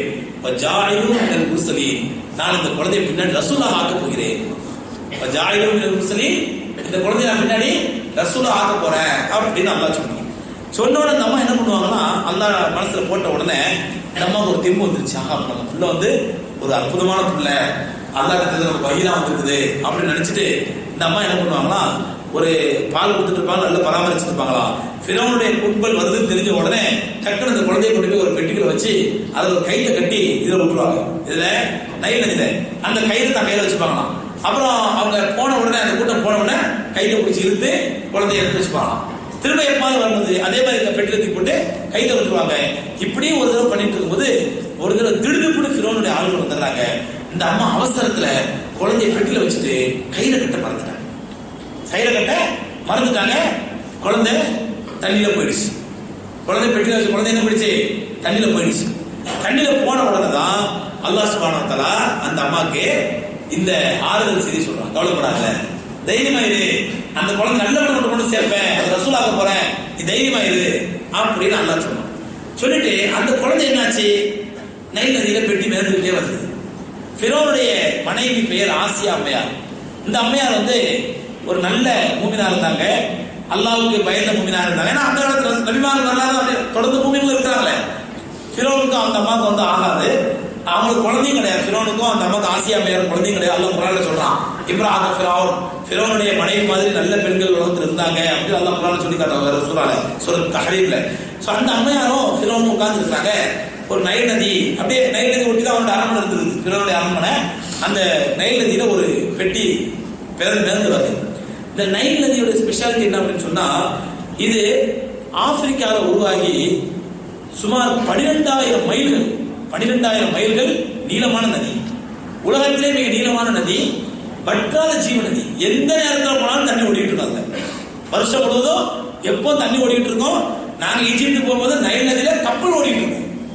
நதியில் என்ன ஓடுங்க, கப்பலும் போயிட்டு இருக்கோம். அவ்வளவு ஆழமா, அவ்வளவு தண்ணி, எந்த நேரத்தில் போனாலும் தண்ணி ஓடிட்டு இருக்கோம். சுமார் 11 நாடுகளை கடந்து ஆப்பிரிக்காவில் உருவாகக்கூடிய தான்சானியா நினைக்கிறேன், தான்சானியாவில் உருவாகக்கூடிய இந்த நைல் நதி பல நாடுகளை தாண்டி 11 நாடுகளை தாண்டி கடல்ல வந்து கலக்குது. மத்திய தரைக்கடல்ல எங்க, அலெக்சாந்திரியாவில் வளையம் வந்து கலக்குது. மத்திய தரைக்கடல் பகுதியில் கலக்குது. அந்த நைல் நதியின் 2 பக்கங்களில் அமைந்திருந்த நகரம் தான் மிஸ்ர் நகரம் சொல்லி, அந்த மிஸ்ர் நகரத்துல தான் இந்த சம்பவம் நடந்தது. இன்னைக்கு அது கெய்ரோ. இன்னைக்கு அது மிஸ்ர் பேருனா ஈஜிப்து, அதனுடைய பேர் கெய்ரோ, அது தலைநகர பேரு. அப்போ ஃபிரௌனோட மனைவி உட்கார்ந்து இருக்காங்க. உட்கார்ந்து இருக்கும்போது ஒரு பெட்டி மேந்து வருது. இந்த அம்மா தான் முதல்ல பாக்குறாங்க, அது என்ன ஏதோ பெட்டி மேந்து வருது நைல் நதியில அப்படிங்கிற. ஃபிரௌன் பாக்குறான், ஆமா அது என்னது அப்படிங்கும் பொழுது 2 பேரும் பேசிட்டு இருக்காங்க. சரி அந்த பெட்டி எடுத்து சொல்லுவோம் வேலையாளர்கிட்ட, அதுல என்ன இருந்தா யாருக்கு. அப்போ ஃபிரௌன் சொல்ல, எது இருந்தாலும் எனக்கு தான், அது எது இருந்தாலும் அந்த பொருள் எனக்கு. அப்ப இந்த அம்மா சொல்றாங்க, சரி பொருள் நீ எடுத்துக்கோ, பெட்டி எனக்கு கொடுத்துரு அப்படிங்கிறாங்க. பேசிக்கிட்டே இருக்கிறாங்க. பெட்டி அப்படி கிட்ட வந்துருச்சு. ஆள் ரொட்டி எடுத்தா அதுல ஒரு அழகான ஆண் குழந்தை, அழகான ஆண் குழந்தை. அந்த ஆண் குழந்தையை பார்த்த உடனே, ஆண் குழந்தையா, அறுவாளை தூக்கி கத்தியை தூக்கி நிற்கான் இந்த முதல் ஃபிரௌன். அப்போ அந்த அம்மா என்ன சொல்றாங்க, ஃபிரௌனுடைய குடும்பத்தார் அந்த குழந்தையை தேடி எடுத்துக்கொண்டார்கள். தேடிதான் மேலும் குழந்தையை இவங்க பொறுக்கி எடுத்துக்கொண்டார்கள். லியகூனலஹும், எதுக்காண்டி? லியகூனலஹும் அதுவும் ஹசனா, அவர்களுக்கு எதிரியாகவும் அவர்களுக்கு தலைவலியாகவும் மாறுவதற்காக. அவங்க தேர்தலுக்கு எதிர்க்கிறாங்க, தங்களுடைய எதிரிய தாங்களே குறிக்கி எடுக்கிறாங்க. அல்லாஹ் சொல்றான், லியகூனலஹும் அதுவும் ஹசனா, அவனுக்கு கவலையாகவும் அவனுக்கு எதிரியாகவும் ஆவதற்காக. ஏனென்றால் இன்ன ஃபிரௌன வ ஹாமான வ ஜுனூதுஹுமா கானு ஹாத்தியின், நிச்சயமா ஃபிரௌனும் அவனுடைய அமைச்சராக இருந்த ஹாமானும் அவனுடைய படைபட்டாளர்களும் அந்த கூட்டத்தாரும் மிகப்பெரிய தவறிழைக்கும் கூட்டமாக இருந்தார்கள்.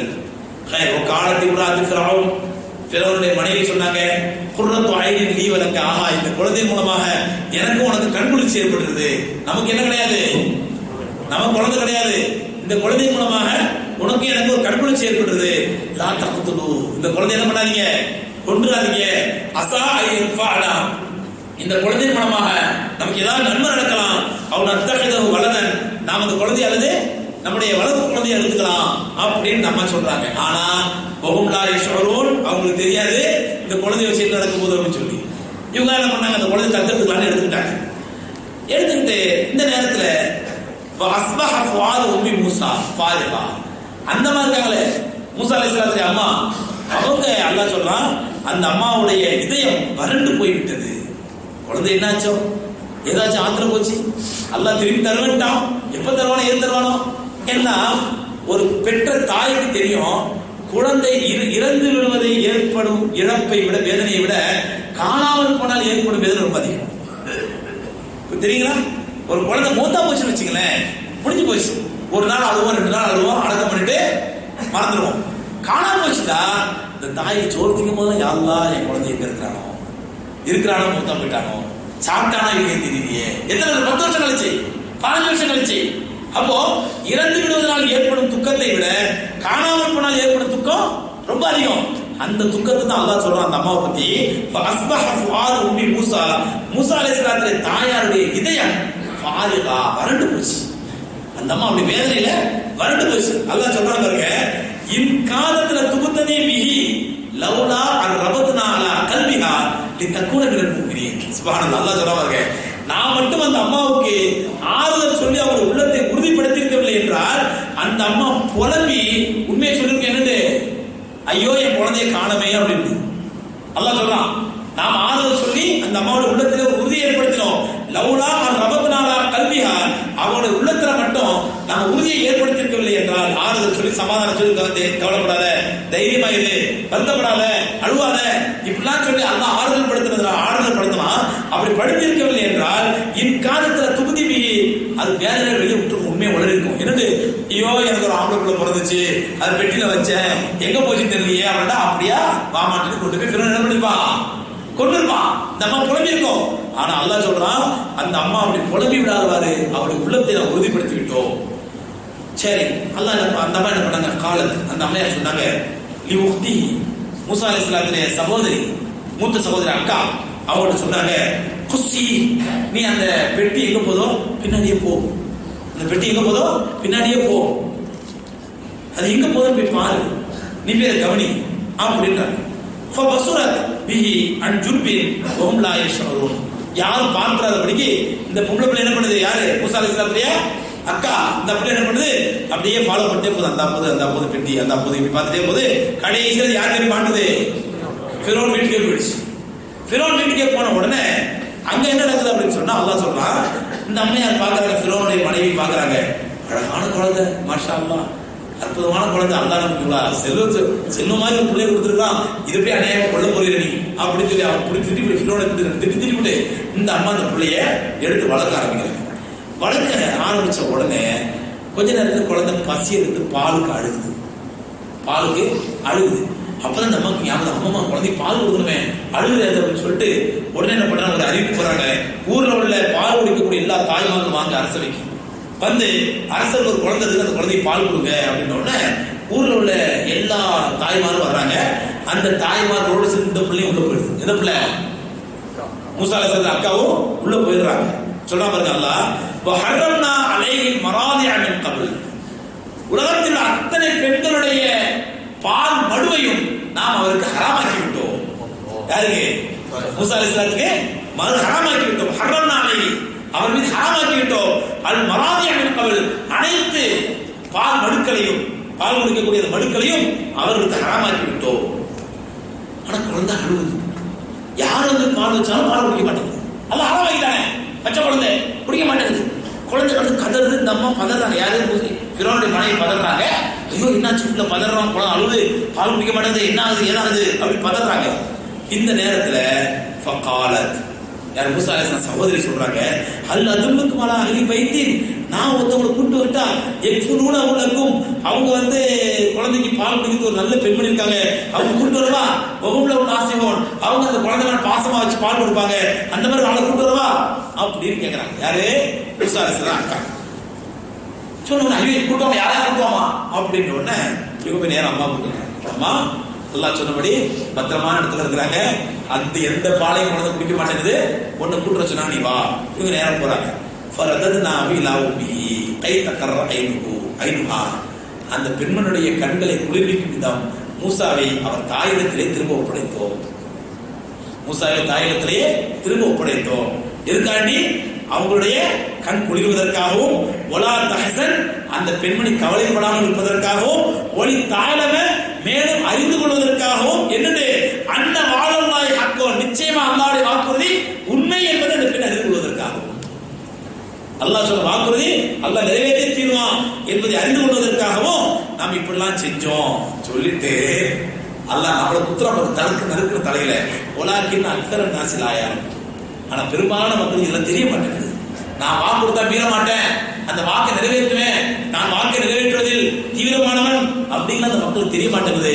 இதை அந்த பெண்மணி உணர்வதற்காகவும், அவள் கவலைப்படாமல் அவருடைய கண்கள் குளிர்வடைவதற்காகவும் மூசாவை அவருடைய தாயிடத்திலேயே திரும்ப ஒப்படைத்தோம். இப்ப என்னன்னு சொன்னா நபி ஸல்லல்லாஹு அலைஹி வஸல்லம் சொல்றாங்க, அந்த அம்மாவை சொல்லும் பொழுது, கானத் உம்முஹு வதஅத் ஃபித்தா மிஸ்ல் மஸலல்லதி யாமுலு யஹ்தஸிபு ஃபீ சுனாத்தில் கைர். அதாவது ஒரு உதாரணம், டபுள் சம்பாதிக்கிறான் அப்படிங்குவாங்கல்ல, ரசூலுல்லாஹ் சொல்றாங்க, டபுள் சம்பாதிப்பதற்கு உதாரணம் யாருன்னு சொன்னா, கமஸலல்லதி யாமுலு யஹ்தஸிபு ஃபீ சுனாத்தில் கைர். ஒருத்தர் வேலை செய்யறாரு, அந்த வேலையே அவருக்கு ரொம்ப சந்தோஷமா இருக்குது. தமிழ்ல சொல்லுவாங்கல்ல, கரும்பு திங்கிறதுக்கு கூலி கிடைக்கிற, கரும்பு திங்கிற ஒரு வேலை, அது கரும்பு திங்கிறது எவ்வளவு இனிமையா இருக்கும், அதே ஒரு வேலையை செஞ்சா வந்தா கரும்பு திங்கிறதே வந்து கூலியா வேலையை செய்யலாம். சுகர் பேஷண்ட்லாம் இருக்கணும், அது முக்கியமான விஷயம். அப்போ கரும்பு திங்கிறதுக்கு ஒரு கூலி கிடைச்சா அவனுக்கு எப்படி சொல்லுவாங்க? ஒருத்தருக்கு வேலையும் கிடைச்சி அந்த வேலையை அவனுக்கு வாழ்க்கை சந்தோஷமா இருந்துச்சுன்னா அதுதான் கரும்பு திங்கிறது கூலியா அப்படிங்குவாங்க. அது ரசூலுல்லாஹ் சொல்றாங்க. அது உதாரணமா, அதுக்கு சரியான உதாரணம் ஏனென்றால் மசலி உம்மி மூசாவுடைய தாய் தான் அதுக்கு நல்ல உதாரணம். ஏனென்றால் தருதா வலதஹா, தன்னுடைய குழந்தைக்கு பாலும் கொடுத்துக் கொண்டார், தாபுத அஜ்ரஹா, அதற்கு கூலியையும் வாங்கி கொண்டார். ரசூலுல்லாஹ் சொன்னாங்க, குழந்தைக்கு பால் கொடுத்துட்டாங்க, கொடுத்துட்டு கூலியும் வாங்கிட்டாங்க. ஏன்னா அந்த ஆசியா அம்மையார் சொன்னாங்க, ஏமா நீ ஒன்றை மட்டும் தான் குழந்தை பால் குடிக்குது, எல்லாருமே பாலை வச்சு பார்த்தா குழந்தை அழுவ பாய் வைக்க மாட்டேங்குது, ஒன்றை மட்டும் நீ பால் குடிக்குது, நீ இங்கேயே இருந்துக்கமா அப்படின்னாங்க. அப்ப அந்த அம்மா சொன்னாங்க, இல்லம்மா, நான் வந்து எனக்கு குழந்தை குடிலாம் இருக்குலாம் வர முடியாது, நீங்க அப்பப்போ கூப்பிடுங்க, நான் வந்து பால் அவந்திட்டு போறேன். அப்படியா?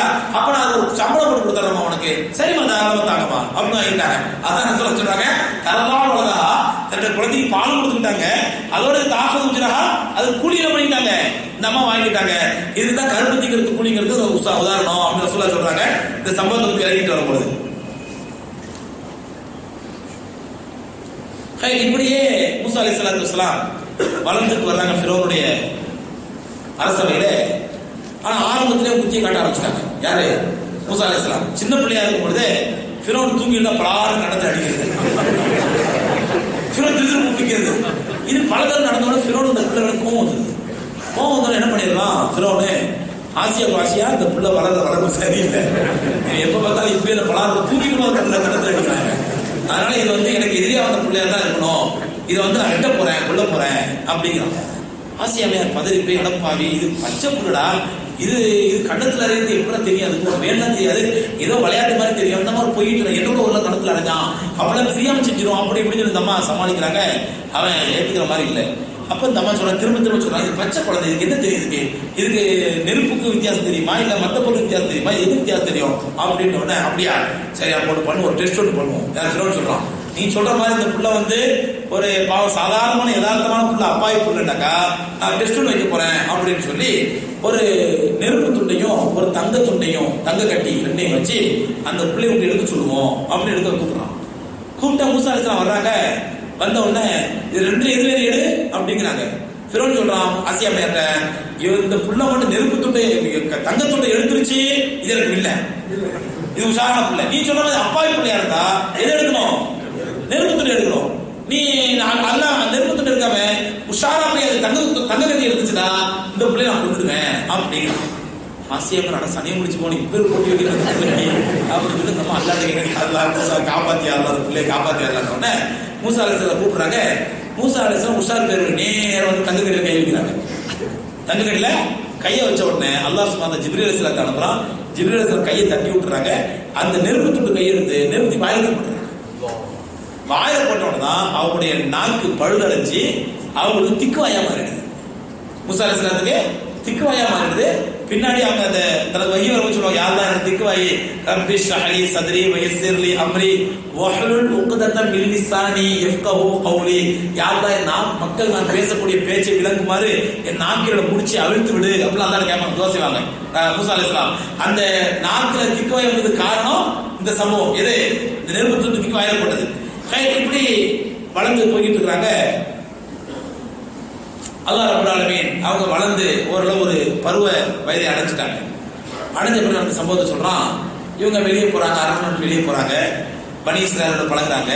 இவங்களுக்கு தெரியுது அல்லாஹ் அவங்களுக்கு சில விஷயங்கள் அல்லாஹ் சொல்றான். லம்மா பலகா சுத்தா, அவர் தன்னுடைய வாலிப பருவத்தை அடைந்த பொழுது, ஒஸ்தவா அவர் நல்ல ஸ்டெபிலிட்டியா நல்ல அப்படி ஆத்திரமா வந்த பொழுது, ஆத்தைனாஹு ஹுக்மம் வ இல்மா, அவருக்கு ஞானத்தையும் அறிவையும் வழங்க ஆரம்பித்தோம். ஞானத்தையும் அறிவையும் வழங்க ஆரம்பித்தோம். இப்போ கதாலிக்க நஜிசில் முஹ்சினின், இப்படித்தான் நம்ம நல்லவர்களுக்கு எப்பவுமே நற்கூலி கொடுப்போம். நல்லா சொல்லலாம், இப்படிதான் நல்லவர் நற்கூலி கொடுப்போம். நம்ம ரசூலா தேர்ந்தெடுத்ததுனால இவருக்கு அறிவையும் ஞானத்தையும் வழங்க ஆரம்பித்தோம். வழங்க ஆரம்பிச்ச உடனே இவங்க பாக்குறாங்க, ஆஹா நமக்கு அல்லாஹ் சுப்ஹானஹு வ தஆலா இந்த மக்களை ஃபிரௌன் கொடுமைப்படுத்துறான், கிருத்திகள் கொடுமைப்படுத்துறாங்க. இதை பூரா பார்த்து மூசா அலைஹிஸ்ஸலாம் குதிக்கிறாங்க. இந்த மக்களை சிறுமைப்படுத்துறதையும் அடிமைப்படுத்துறதையும் இவங்களை அடிமைகளா வச்சு இவங்களை சித்திரவதைப்படுத்துறதையும் பார்த்து மூசா அலைஹிஸ்ஸலாம் குதிக்கிறாங்க. இப்படி போயிட்டு இருக்க நேரத்துல ஒரு சம்பவம் நடக்குது. என்னன்னு சொன்னா, ودخل المدينة على حين غفلة من أهلها.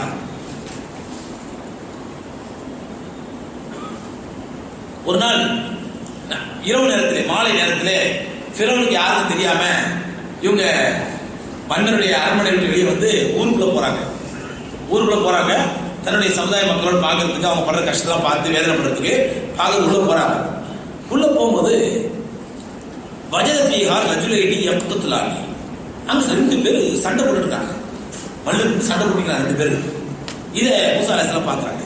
ஹாதா மின் ஷியாத்தி, அதுல ஒருத்தன் இவங்களுடைய பனி இஸ்ராயல் சார்ந்தவன், ஹாதா மின் அதுவி, இன்னொருத்தன் எதிரி கோத்திரத்தை சார்ந்தவன். யாரு? கிபுத்தியை சார்ந்தவன். ஒருத்த பனி இஸ்ராயல், இன்னொருத்த கிபுத்தி. இவங்க 2 பேரும் சண்டை போட்டுக்கிறாங்க, மல்லு கட்டி நிக்காங்க. தூக்கம் வருதா? தூக்கம் தான் முடிச்சிடறேன். அது ஞாயிற்றுக்கிழமை தான். இப்படி சொன்னாலும் 4 பேர் எழுதிருப்பாங்க. ஐயோ அதான் இந்த ஐயோ நாளைக்கு ஞாயிற்றுக்கிழமை போனா 12 மணிக்கு இருக்கிறாரு படுத்துருது கிளம்பும். நான் நம்மளாம் இருக்க மாட்டேன். நான் சொல்லி மட்டும் தெரிஞ்சுக்கிறேன், சொன்னனால 3 பேர் தெரிஞ்சுக்கல. வஜதபியா ரஜுலைனி யக்ததிலானி, 2 பேர் சண்டை போட்டுருக்காங்க. ஒருத்தன் இவருடைய சமுதாயத்தை சார்ந்தவன், இன்னொருத்தன் கிபதி சமுதாயத்தை சார்ந்தவன்.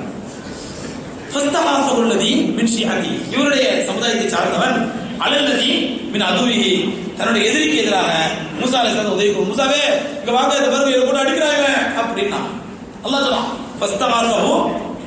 ஃபஸ்தஹாஃபுல்லதி மின் ஷிஅதிஹி, இவருடைய கோத்திரத்தை சார்ந்தவன் அலல்லதி மின் அதுவிஹி, அவனுடைய எதிரிக்கு எதிராக எதிரியை அடிக்க வரான் பாருங்க, இந்த கிபதி மகனை அடிக்க வரான் அப்படின்னு சொல்லி உதவி தேட வந்த உடனே ஆல்ரெடி மூசா அலைஹிஸ்ஸலாம் இவங்க கோவத்துல இருக்காங்க, பொறுமைக்கிட்டு இருக்காங்க உள்ளுக்குள்ள, இப்படி நம்ம சமுதாயத்தை அடிமைப்படுத்தலாம் சித்திரவதைப்படுத்தலாம்னு சொல்லி. அதுக்கேற்ற மாதிரி இவன் இந்த நேரத்தில் அடிக்க வரான், என்னை காப்பாத்துக்கிட்ட உடனே மூசா அலைஹிஸ்ஸலாம் என்ன பண்ணாங்க, மூசா போய் பலாரம் அடி அடிச்சாங்க. யார அந்த கிபத்திய ஃபக்கதா அலை, ஆள விட்டு மூசா அலைஹிஸ்ஸலாம் ஒரு அடிக்க செத்து போயிட்டான்.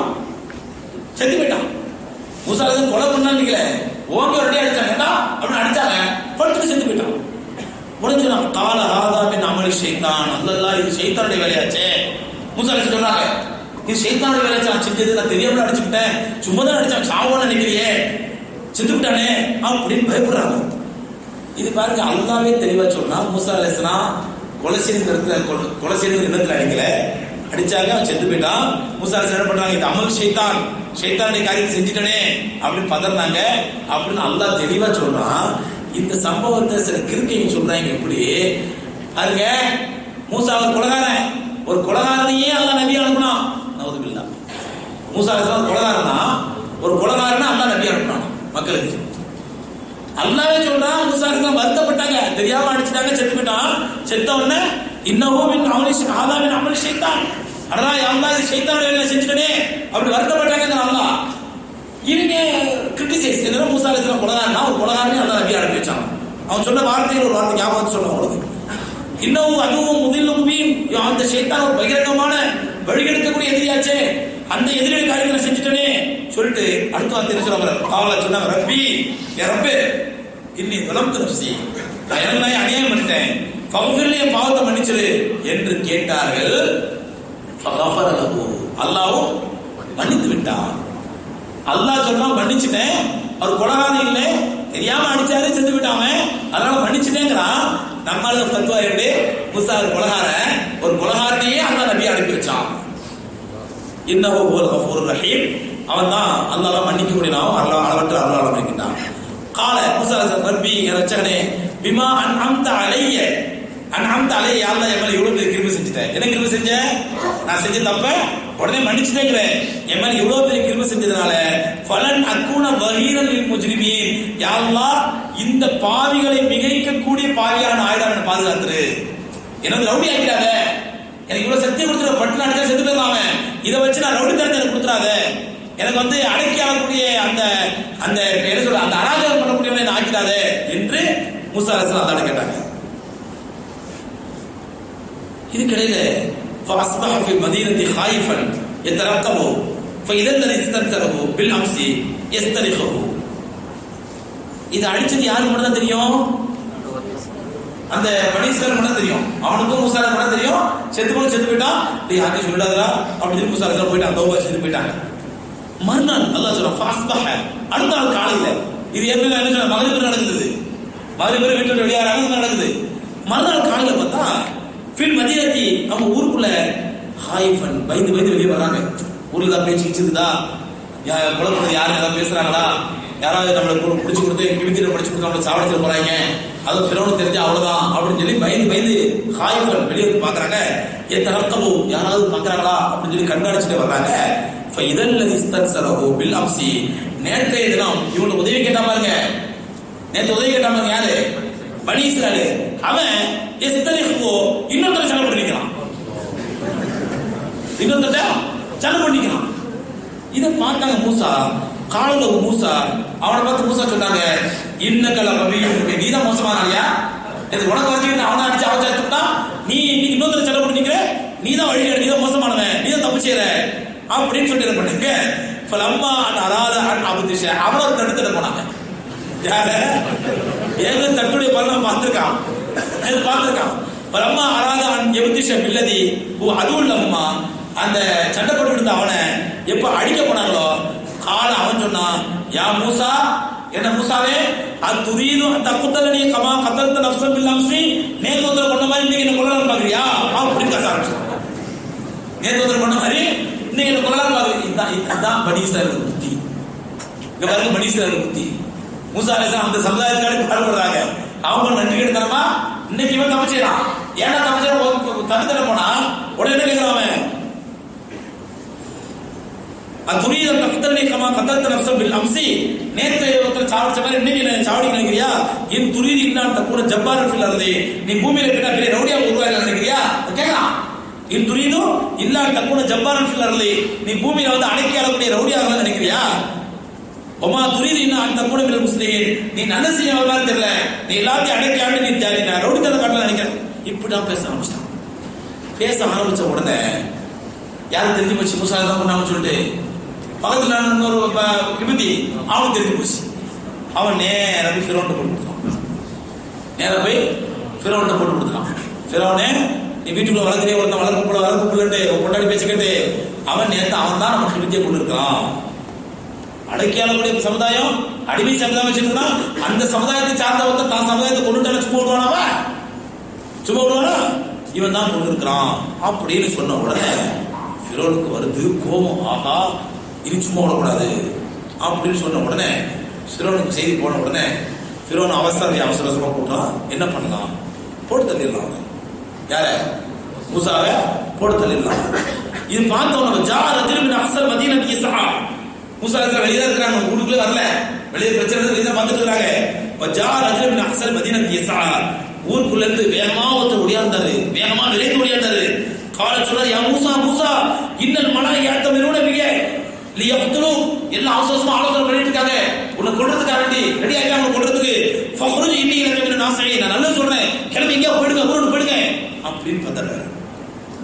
பதறின உடனே ஃபஹரஜ மின்ஹா, மூசா அலைஹிஸ்ஸலாம் ஊரை விட்டு கிளம்பி போயிட்டாங்க. எதை விட்டு? மிஸ்ர விட்டு, பரண்மனை விட்டு கிளம்பி போயிட்டாங்க. மின்ஹா ஃபஹரஜ மின்ஹா ஹாயிஃபன், பயந்த நிலையிலே தரக்கபு, அவர்கள் அப்படியே பயந்து ஒளிஞ்சி ஊரை விட்டு வெளியே போயிட்டாங்க. போய் கால சொன்னாங்க, ரப்பிய ரட்சகனே, நஜ்ஜினி மினல் கௌமில் ஸாலிமீன், இந்த அநியாயக்கார மக்களை விட்டு பாதுகாத்துறியா அல்லாஹ். அநியாயக்கார யாரை சொல்றாங்க? மூசா அலைஹிஸ்ஸலாம் ஃபிரௌனை சொல்றாங்க, பனி இஸ்ராயீல் சொல்றாங்க, ரெண்டு பேரும் சேர்த்தான். இந்த அநியாயக்கார மக்களை விட்டு என்ன பாதுகாத்துறியா அல்லாஹ் என்று துஆ செய்தார்கள். வெளியே போய் எந்த ஊருக்கு போனாங்க? என்ன நடந்துச்சு நாளைக்கு பார்ப்போம்.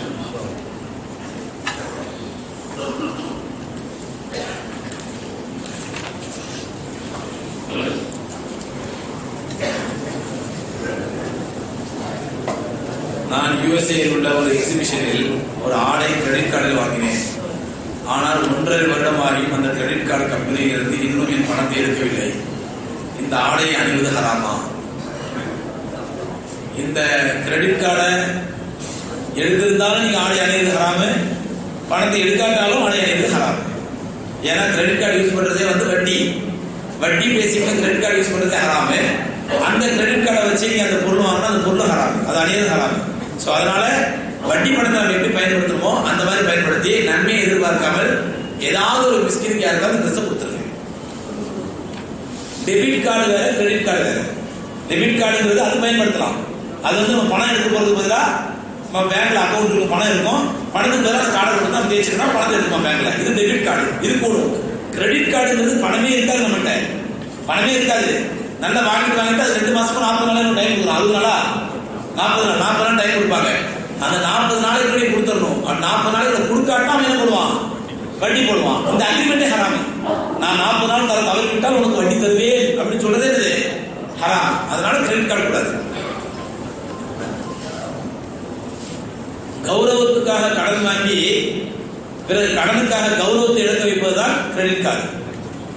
கௌரவத்துக்காக எல்லாம் ஸ்வைப் பண்ணு, இப்படி ஸ்வைப் பண்ணு, இப்படி ஸ்வைப் பண்ணு, அப்படி ஸ்வைப் பண்ணிடுவான். நாளைக்கு கடைக்கார கொண்டு வாசல ஸ்வைப் பண்ணுவான். அப்ப தெரியும் என்னது. அப்ப கௌரவத்துக்காக கடன் வாங்கி கடனுக்காக கௌரவத்தை இழக்கிறதா என்னது கிரெடிட் கார்டு. நான் துபாயில் வசிக்கிறேன், நான் ஃபித்ரா அரிசியை இந்தியாவில் கொடுக்கலாமா? தப்பில கொடுக்கலாம். அந்தந்த நாட்டில் வசிக்கிறோம், அந்தந்த நாட்டில் தான் கொடுக்கணும், அந்தந்த ஊர்ல தான் கொடுக்கணும் அப்படின்ற கம்பல்சரி கிடையாது. சவுதியில இருந்து கேட்டிருக்காரு, மியக்காத்தின் ஆயிஷா மஸ்ஜித் டூரிங் உம்ரா ஸ்மால் உம்ரா is it acceptable or not. அதாவது ஆயிஷா பள்ளியிலிருந்து எஹ்ராம் கட்டிட்டு வந்து உம்ரா செஞ்சா அது பிளாக்கெட்ல உம்ரா, ஸ்மால் உம்ரா, அதாவது சோட்டா உம்ரா. இன்னொன்று படா உம்ரா. அது என்னன்னாக்கா ஆயிஷா பள்ளியிலிருந்து எஹ்ராம் கட்டினா சோட்டா உம்ராலாம். ஜெயரானான்னு இருக்குது. அது ஆயிஷா பள்ளிங்கிறது மக்கள் ஹரத்துலேருந்து 7 கிலோமீட்டர், ஜெயரானாங்கிறது ஒரு 22 கிலோமீட்டர். அது தூரத்தில் அங்கே போயிட்டு தான் அது படா உம்ரா, இது சோட்டா உம்ரா. சோட்டா உம்ரா கிடையாது, படா உம்ரா கிடையாது, எல்லாம் ஒரே உம்ரா தான். உம்ரா செய்யணும்னா மக்கால இருக்கிறவங்களுக்கு என்ன சட்டம் அப்படின்னு சொன்னா, நம்ம ஹரத்துக்கு வெளியில போகணும், ஹரத்துக்கு வெளியில போய் எஹ்ராம் பண்ணிட்டு வரணும். ஹரத்துக்கு வெளியில பக்கத்துல இருக்கிறது மீகாத் வந்து தன்ஐம், அதாவது ஆயிஷா மஸ்ஜித், அங்க போய் எஹ்ராம் பண்ணிட்டு வந்து உம்ரா செய்யலாம். அங்க உம்ரா செஞ்ச சோட்டா உம்ரா, அது ஜெயரானுக்கு போனா படா உம்ரா, இதெல்லாம் மக்களுடைய அதிகாரம் கூட பழக்கம். லேடிஸ் மென்சஸ் டைம் முடிஞ்சதும் சகர் செய்து விட்டு காலையில் 9 மணிக்கு அப்புறம் குளிக்கலாமா? அவன் ப்ளீடிங் நின்றுடுச்சு அப்படின்னு சொன்னா சகர் செஞ்சிடலாம், குளிக்கிறது அவங்க காலையில் 9 மணிக்கு குளிச்சுக்கலாம், தப்பு கிடையாது. என்னது பூமியின் நார்த் போலில் உள்ளவர்கள் 23 மணி நேரம் முன்வைக்கிறார்கள் என்று அவர்கள் மகரிப், இஷா, ஃபஜ்ர் மற்றும் தராவியை 30 நிமிடம் விட்டு தொழுவார்கள். அது அவங்க கவலை, உங்களுக்கு என்ன கவலை? அவங்க அங்குள்ள முஃப்திகள் அவங்க அதுக்கு ஏற்ற மாதிரி சட்டம் சொல்லுவாங்க. நம்ம அந்த கவலை, அவங்க எப்படி சொல்லுவார்கள்? நீங்க அங்க போகும்போது என்ன கேளுங்க, நான் இன்ஷா அல்லாஹ் சொல்றேன். நான் வாங்கும் பொருளுக்கு இலவச கூப்பன் கொடுக்கிறார்கள், இந்த கூப்பனை குழுக்கள் முறையில் தேர்ந்தெடுத்து பரிசு கொடுக்குறாங்க. இது ஹராமா ஹலாலா? இது தப்பு கிடையாது. அது வந்து கஸ்டமர்ஸ் அட்ராக்ட் பண்றதுக்காண்டி, உங்களை என்கரேஜ் பண்றதுக்காண்டி ஒரு கூப்பன் கொடுக்குறாங்க. அந்த கூப்பன்ல யார் வந்து செலக்ட் பண்றதுக்காக குழுக்கள் முறையில் தேர்ந்தெடுக்கிறாங்க. இது தப்பு கிடையாது, அவங்க யூஸ் பண்ணலாம். தங்களின் பயானில் அழகிய விவாதம் செய்யுங்கள் என்று சொன்னீர்கள். அப்படி என்றால் நபி ஸல்லல்லாஹு அலைஹி வஸல்லம் அவர்கள் யாருக்கு அப்படி சொன்னார்கள், எப்போது சொன்னார்கள்? அண்ணன் ஜமாத்தில் அதை கடைபிடிக்கிறார்களா? இது இவங்க கடைபிடிக்கிறது அழுகிய விவாதம். அழகிய விவாதம் இல்லை, இந்த அண்ணன் ஜமாத்தில் ஃபாலோ பண்றது அழுகிய விவாதம். அந்த விவாதத்தை பார்த்தாலே தெரியும் எவ்வளவு கேவலமா, எவ்வளவு கீழ்த்தரமா, ரவுடியோட மோசமா. இது அழகிய விவாதமா? இது அதே மாதிரி உன்னை பத்தி எனக்கு தெரியாதா, என்ன பத்தி உனக்கு தெரியாதா, ஓ மண்டவங்க எனக்கு தெரியாதா, ஏன் மண்டவங்க உனக்கு தெரியாதா, இது வந்து ரசூலுல்லாஹ் தூதுகிறது. இது அழகிப்போட விவாதம். இது அழகிய விவாதங்கிறது மூசா இப்ராஹிம் அலைஹிஸ்ஸலாத்து வஸ்ஸலாம் நம்ரூதுக்கு போறாங்க. அந்த நம்ரூத் சொன்னாம்ல, உன் ரப்பி யாருப்பா? என்னோட ரப்பு தான் யுஹ்யி வ யுமீத், இந்த ரப்பி யுஹ்யி வ யுமீத். அவன் சொன்னான், காலான யுஹ்யி வ யுமீத், நானும் உன்னோட தான் உயிரை கொடுக்குறேன், உன்னோட தான் மூத்த கொடுக்குறேன்னா, நானும் தான் உயிரை கொடுப்பேன், மூத்த கொடுப்பேன். சம்பவம் சொன்னா உங்களுக்கு. அப்ப அவங்க சொல்லி இப்ராஹிம் சொன்னாங்க, அப்படியா? ஃபைனல்லாஹ் யாதி பிஷம்சி மினல் மஷ்ரிக் ஃபாத்திபியா மினல் மக்ரிப். ஏன் ரப்ப சூரியனை கிழக்கு கொண்டு வரான், நீ ரப்ப அந்த மேற்கு கொண்டு வைப்பாங்களா? இந்த அழகிய விவாதம். இது கையை காட்டுறது, ரவுடி மாதிரி பேசுறது, ஓமண்டவாளத்தை நான் கீழ்ச்சி வந்தது, ஏமண்டவாளத்தை ஏற்றி வந்தது, இது அழகிய விவாதம். இது விவாதம் செய்த 2 தரப்பினரும் அழிப்புட விவாதம் பண்ணாங்க. அது விவாதத்துக்கு தலைப்பு தெரியுமா? அல்லாஹ் உருவம் இருக்குதா இல்லையா? இது 1400 வருஷமா இஸ்லாத்துல யாருமே சொல்லி தராத ஒண்ணு. ரசூலுல்லாஹ் சொல்லல, சஹாபாக்கள் சொல்லல, கண்ணியத்துக்குரிய இமாம்கள் சொல்லல, பெரிய பெரிய இஸ்லாமிய ஸ்காலர்கள் சொல்லல, யாருமே எல்லாருமே சொல்ல வந்துட்டாங்க. இந்த 2 கூமுடியில் உட்கார்ந்து முடிவு பண்ண போறாங்க, இனிமே அல்லாஹ் உண்மை இருக்குதா இல்லையா? 1400 வருஷமா யாரும் சொல்லி தரல. இந்த 2 கூமுடியில முடிவு பண்ண போதுங்க, அல்லாஹ் இருக்கிறாங்க, உட்கார்ந்து உண்மை இது இருக்குதா இல்லையான்னு சொல்லி. எவ்வளவு பைத்தியக்காரத்தனமான செய்யுது. அதனால இந்த விவாதம் கிடையாது. அல்லாஹ் சொல்லக்கூடியது அழகான ஒரு தாவா செய்யுங்க, அழகான விவாதம் செய்யறாங்க. நேற்றைய முன்தினம் சாராமையாருக்கு மற்றும் ஆஜராமையாருக்கும் சண்டை வந்தது என்று சொல்கிறேன் சொன்னீர்கள். ஆனால் நேற்று அதை பற்றி நீங்கள் பேசவில்லை. அதை பற்றி சொல்லவும் சங்கடை சண்டை பேச கேட்கிறது. அதாவது சாராமையாருக்கு ஆஜராமையாருக்கு பிரச்சனை வந்துச்சு அப்படின்னு சொன்னேன். லைட்டா தான் பிரச்சனை, நீங்க பெரிய சண்டைலாம் வரல, லைட்டா தான் பிரச்சனை வந்துச்சு. அப்புறம் அல்லாஹ் பார்த்தா இப்ராஹிம் அலைஹிஸ்ஸலாத்து வஸ்ஸலாம் நிம்மதியா இருக்குன்னு சொல்லிட்டு அல்லாஹ் பண்ணா சார் ஆஜராமையார் கொண்டு போய் அங்க கொண்டு விடுங்க அல்லாஹ் உத்தரவிட்டான். இது ரொம்ப டீட்டெயிலா சொல்ற அளவுக்கு சாராமையார் ஆஜராவை எப்படி திட்டினாங்க, ஆஜராமையார் பதிலுக்கு சாராவை எப்படி திட்டினாங்க, அப்ப இப்ராஹிம் நடுவில் மாடி எப்படி குடிச்சாங்க, இதை கூட சொல்லுங்க அப்படின்னு கொடுத்தது. இதெல்லாம் சொல்றது ஒண்ணு கிடையாது. தொழுகையில் வாஜிபை விட்டுவிட்டால் சஜ்தா செய்ய வேண்டும் என்று கூறுவீர்கள். தொழுகையில் வாஜிப் எது? தொழுகையில் வாஜிபு மட்டுமல்ல, உதாரணமா தொழுகையில மறதி ஏற்படுது. என்ன மறதி சொன்னா, ரக்காத்து எத்தனைங்கிற மறதி. இது பெரும்பாலும் ஏற்படுற மறதி. 1 ரக்காத்தா 2 ரக்காத்தா, 2 ரக்காத்தா 3 ரக்காத்து இல்லமா, 3 ரக்காத்தா 4 ரக்காத்தா அப்படிங்கிற மறதி பெரும்பாலும் ஏற்படும். இமாமுக்கு ஏற்படும். ஒரு பள்ளிவாசல் அப்படிதான் இமாம் இஷா தொழு வச்சாராம். இஷாவுக்கு 3 ரக்காத்துல சலாம் கொடுத்துறாங்க, மறந்து போய் சலாம் கொடுத்தா மக்களுக்கு மத்திய சலசலப்பாயிடுது. 3 ரக்காத்தா 4 ரக்காத்தா மக்கள் அப்படிதான் சொல்லுவாங்க. எல்லாரும் யாருக்குமே ஞாபகம் இல்லை. சில பேர் சொல்றாங்க அதுக்கு 3 ரக்காத்து சலாம் கொடுத்துட்டீங்க, சில பேர் சொல்றாங்க இல்ல அதை 4 ரக்காத்து தொழு வச்சுட்டீங்க. இமாம் சம்பத் எதிரிட குழப்பம் அப்படின்னு சொல்லிட்டு என்னன்னு ஒழுங்கா சொல்லுங்க, 3 ரக்காத் 4 ரக்காத் கொடுத்தாங்க, எனக்கு ஞாபகம் இல்லைங்க. அதில் ஒருத்தர் கூட சொன்னார், ஒரு ஹாஜியார் 3 ரக்காத் தான் கன்ஃபார்ம், அடிச்சு சொல்ல 3 ரக்காத் தான். அப்போ ஊர் மக்கள் பார்த்தா பரவாயில்ல, ஹாஜியார் நல்ல தொழுகை ஞாபகத்தோடு தொழுதுறாரு, தப்பாவோட தொழுதுக்காரு, 3 ரக்காத் கரெக்டாக சொன்னாரு. சரி தொழுது இமாம் சார் திரும்ப தொழுவிச்சாரு, 4 ரக்காத் தொழுது முடிச்சாச்சு. முடிச்சோன்னா இமாம் சார் இருக்காரு, எப்படி அது இப்போ கரெக்டாக சொன்னீங்க 3 ரக்காத் தான் சொல்லி, எனக்கு 4 கடையில் கணக்கு இஷாவுடைய ஒவ்வொரு ரக்கத்துல தான் பார்ப்பேன், 3 கடை கணக்கா முடிஞ்சிருக்குது, ஒவ்வொரு கடை பாக்கி இருக்குது அப்படின்னா. அப்ப அந்த மாதிரி இந்த எத்தனை ரக்காத்துங்கிற டவுட் வருது வந்து பெரும்பாலும் நடக்குது இயல்பு. ரசூலுல்லாஹி அந்த மாதிரி டவுட் வரும் பொழுது எது கம்மியோ அதை கன்ஃபார்ம் பண்ணிக்கங்க. உதாரணமா 2 ரக்காத் தான் 3 ரக்காத் வந்தா 2 ரக்காத் கன்ஃபார்ம், 3 ரக்காத் தான் டவுட், அப்படிதானே? இப்ப நான் தொழுதுறோம், நான் 2 ரக்காத் முடிச்சிருக்கேன் 3 ரக்காத் முடிச்சிருக்கேன் அப்படின்னு சொன்னா 2 ரக்காத் கன்ஃபார்ம், அப்படிதானே? 3வது ரக்காத் தொழுதுனா இல்லையாங்கிறதா டவுட். இது 3வது ரக்காத்தா இல்ல 2வது ரக்காத்தானா அப்படின்னா 2 கன்ஃபார்ம், 3 தான் டவுட் அப்படின்னா அப்புறம் ரசூலுல்லாஹி சொல்றாங்க எது கன்ஃபார்மோ அதை முடிவு பண்ணிக்கங்க, எது குறைவோ அதை முடிவு பண்ணிக்கணும். முடிவு பண்ணிட்டு மீதி ரக்காத்தை தொழுதுட்டு அதுக்காக சஜ்தா சஹு செஞ்சிருங்க ரசூலுல்லாஹி சொன்னாங்க. இது சஜ்தா சஹு செஞ்சிருக்கான்னு அர்த்தம். அதே மாதிரி வாஜிபுகள், தொழுகையுடைய முக்கியமான வாஜிபுகள், அதுக்கு ஒரு பட்டியல் இருக்கு, எனக்கு பட்டியல் ஞாபகம் இல்லை. நான் தொழுகையுடைய ஆரம்பத்தை தக்பீர் சொல்றது, ஆரம்பம் எது சுன்னத்து, எது வாஜிபு, எது ஃபர்து அப்படின்னு சொல்ல முடியும். நான் நாளைக்கு பார்த்துட்டேன் எது வாஜிபு பட்டியல் சொல்றேன் இன்ஷாஅல்லாஹ். ஸோ அந்த வாஜிபுகளை விட்டுட்டா அப்போ தொழுகையில வந்து சஜ்தா சஹு செய்யும். மற்ற எல்லாரும் சஜ்தா செய்யணும் அவசியம் கிடையாது. தராவி தொழுகையில் 1, 3, 5, 7, 9வது சலாம் கொடுத்த பின் ஃபதுலும் மினல்லாஹி வ நிஅமா துஆ ஓதலாமா, அதுக்கு அர்த்தம் என்ன? அதே மாதிரி 2, 4, 6, 8, 10வது சலாம் கொடுத்த பின் கலிமா மற்றும் உமர், இதெல்லாம் பிதஅத்துங்க. இது ரசூலுல்லாஹ் சொல்லிக் கொடுத்த சுன்னத்துகள் அல்ல. இப்படி ஓதுவது சுன்னத்தான முறையே கிடையாது, இது பிதஅத். ஃபதுலும் இது இந்த ஃபதுலும் மினல்லாஹி வ நிஅமா ஓதுறது என்ன பிரச்சனைன்னு சொன்னா, அந்த ஃபதுலும் மினல்லாஹி ஓதுறதுக்கு நம்ம மக்காமில் உட்பட முதல்ல ஆரம்பமான மக்காமில் வந்து புதுசுல அப்படிதான் சின்னிக்கு சரியா நடைமுறை அப்படிதான் இருக்குது. வருஷம் பூரா பள்ளிக்கு தலை வச்சு கொடுக்க மாட்டான். அவன் என்ன பண்ணுவான், கரெக்டா தராவி முன்னாடி உட்காந்துவான். அந்த 3 பேர் அவன் கோரஸா ஃபதுலும் மினல்லாஹி வ நிஅமா ராகம் 7 கட்ட ராகம் இருக்குது. இந்த 7 கட்ட ராகத்தில் இருக்கிறதுல என்ன முசீபத்துன்னு சொன்னா, அந்த ஆசா எப்படி அவருக்கு டைம் கிடைக்காது, அவர் போது டைம் கிடைக்காது. அவர் என்ன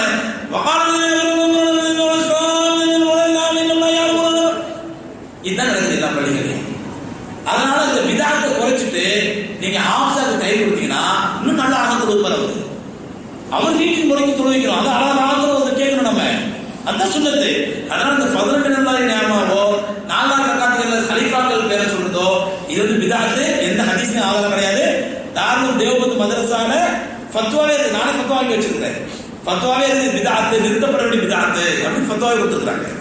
அதனால நம்ம ஓதுறது குர்ஆனில் இதை அடிப்படையாக கொண்டு அல்-ஃபாத்திஹா, அல்-பக்ரா, ஆல் இம்ரான் வரிசைப்படுத்தியிருக்கிறார்கள். முஹம்மது ஸல்லல்லாஹு அலைஹி அவர்கள் காலத்தில் அவர்களுக்கு அல்லாஹ் சுப்ஹானஹு கட்டளையாமா ரசூலுல்லாஹி ஸல்லல்லாஹு அலைஹி இருக்கும் பொழுதே அந்த குர்ஆனை வழிமுறைப்படுத்திய ஸைத் இப்னு சாபித் ரலியல்லாஹு தஆலா காத்திபுல் வஹி எழுதி வச்சவங்க. நான் என்ன குர்ஆன் துவக்கப்பட்ட வரலாறு ஒரு பயான் பேசிட்டு முன்னாடி மக்காவில் வெப்சைட்ல பாருங்க, அந்த பயான் இருக்கு, குர்ஆன் துவக்கப்பட்ட வரலாறு. அந்த வரலாறு இதெல்லாம் சொல்றேன், எப்படி ரசூலுல்லாஹி அதுக்கு குர்ஆன் எப்படி துவக்கப்பட்டுச்சு, அது எப்படி துவந்தாங்க, அது யார் உத்தரவிட்டாங்க, ஸைத் இப்னு சாபித் எவ்வளவு கஷ்டப்பட்டாங்க அப்படிங்கிறதெல்லாம் சொல்லியிருக்கேன். அதுல ரசூலுல்லாஹி இருக்கும்போதே சொல்லிடுறாங்க இந்த சூரா இந்த இடத்துல வைங்கன்னு சொல்லி அந்த அடிப்படையில் தான் அந்த சூரா அமைக்கப்படுது. ஏலட்சிகள் நடந்து ஹராம் என்று கூறுவீர்கள், வட்டி வாங்கப்படுவது இல்லையே, எப்படி ஹராமாகும் விளக்கவும். வட்டி வாங்கப்படுவது யாரு சொல்லுது? ஏலட்சிக்கு எப்படி ஹராம்னு சொன்னா, உதாரணமா 20 மாசம் 1000 ரூபாய் 20 மாசம் அப்படின்னு சொன்னா 20,000 ரூபாய் ஏலட்சிக்கு, அப்படிதானே? மாசம் 1000 ரூபாய் கட்டணும், 20 மாசம் கட்டணும். 20 மாசம் கட்டினா உங்களுக்கு 20,000 ரூபாய் பணம் கிடைக்கும் அப்படின்னா ஏலட்சி. இந்த ஏலட்சிக்கு முதல் வாரம் முதல் மாசம் ஏலம் விடுவாங்க. 100 ரூபாய் 150 இப்படி ஏலம் விட்டா முதல் மாசம் யாருக்கு தேவையோ அவன் என்ன பண்ணுவான், 4000 வரைக்கும் 5000 வரைக்கும் எடுப்பான்.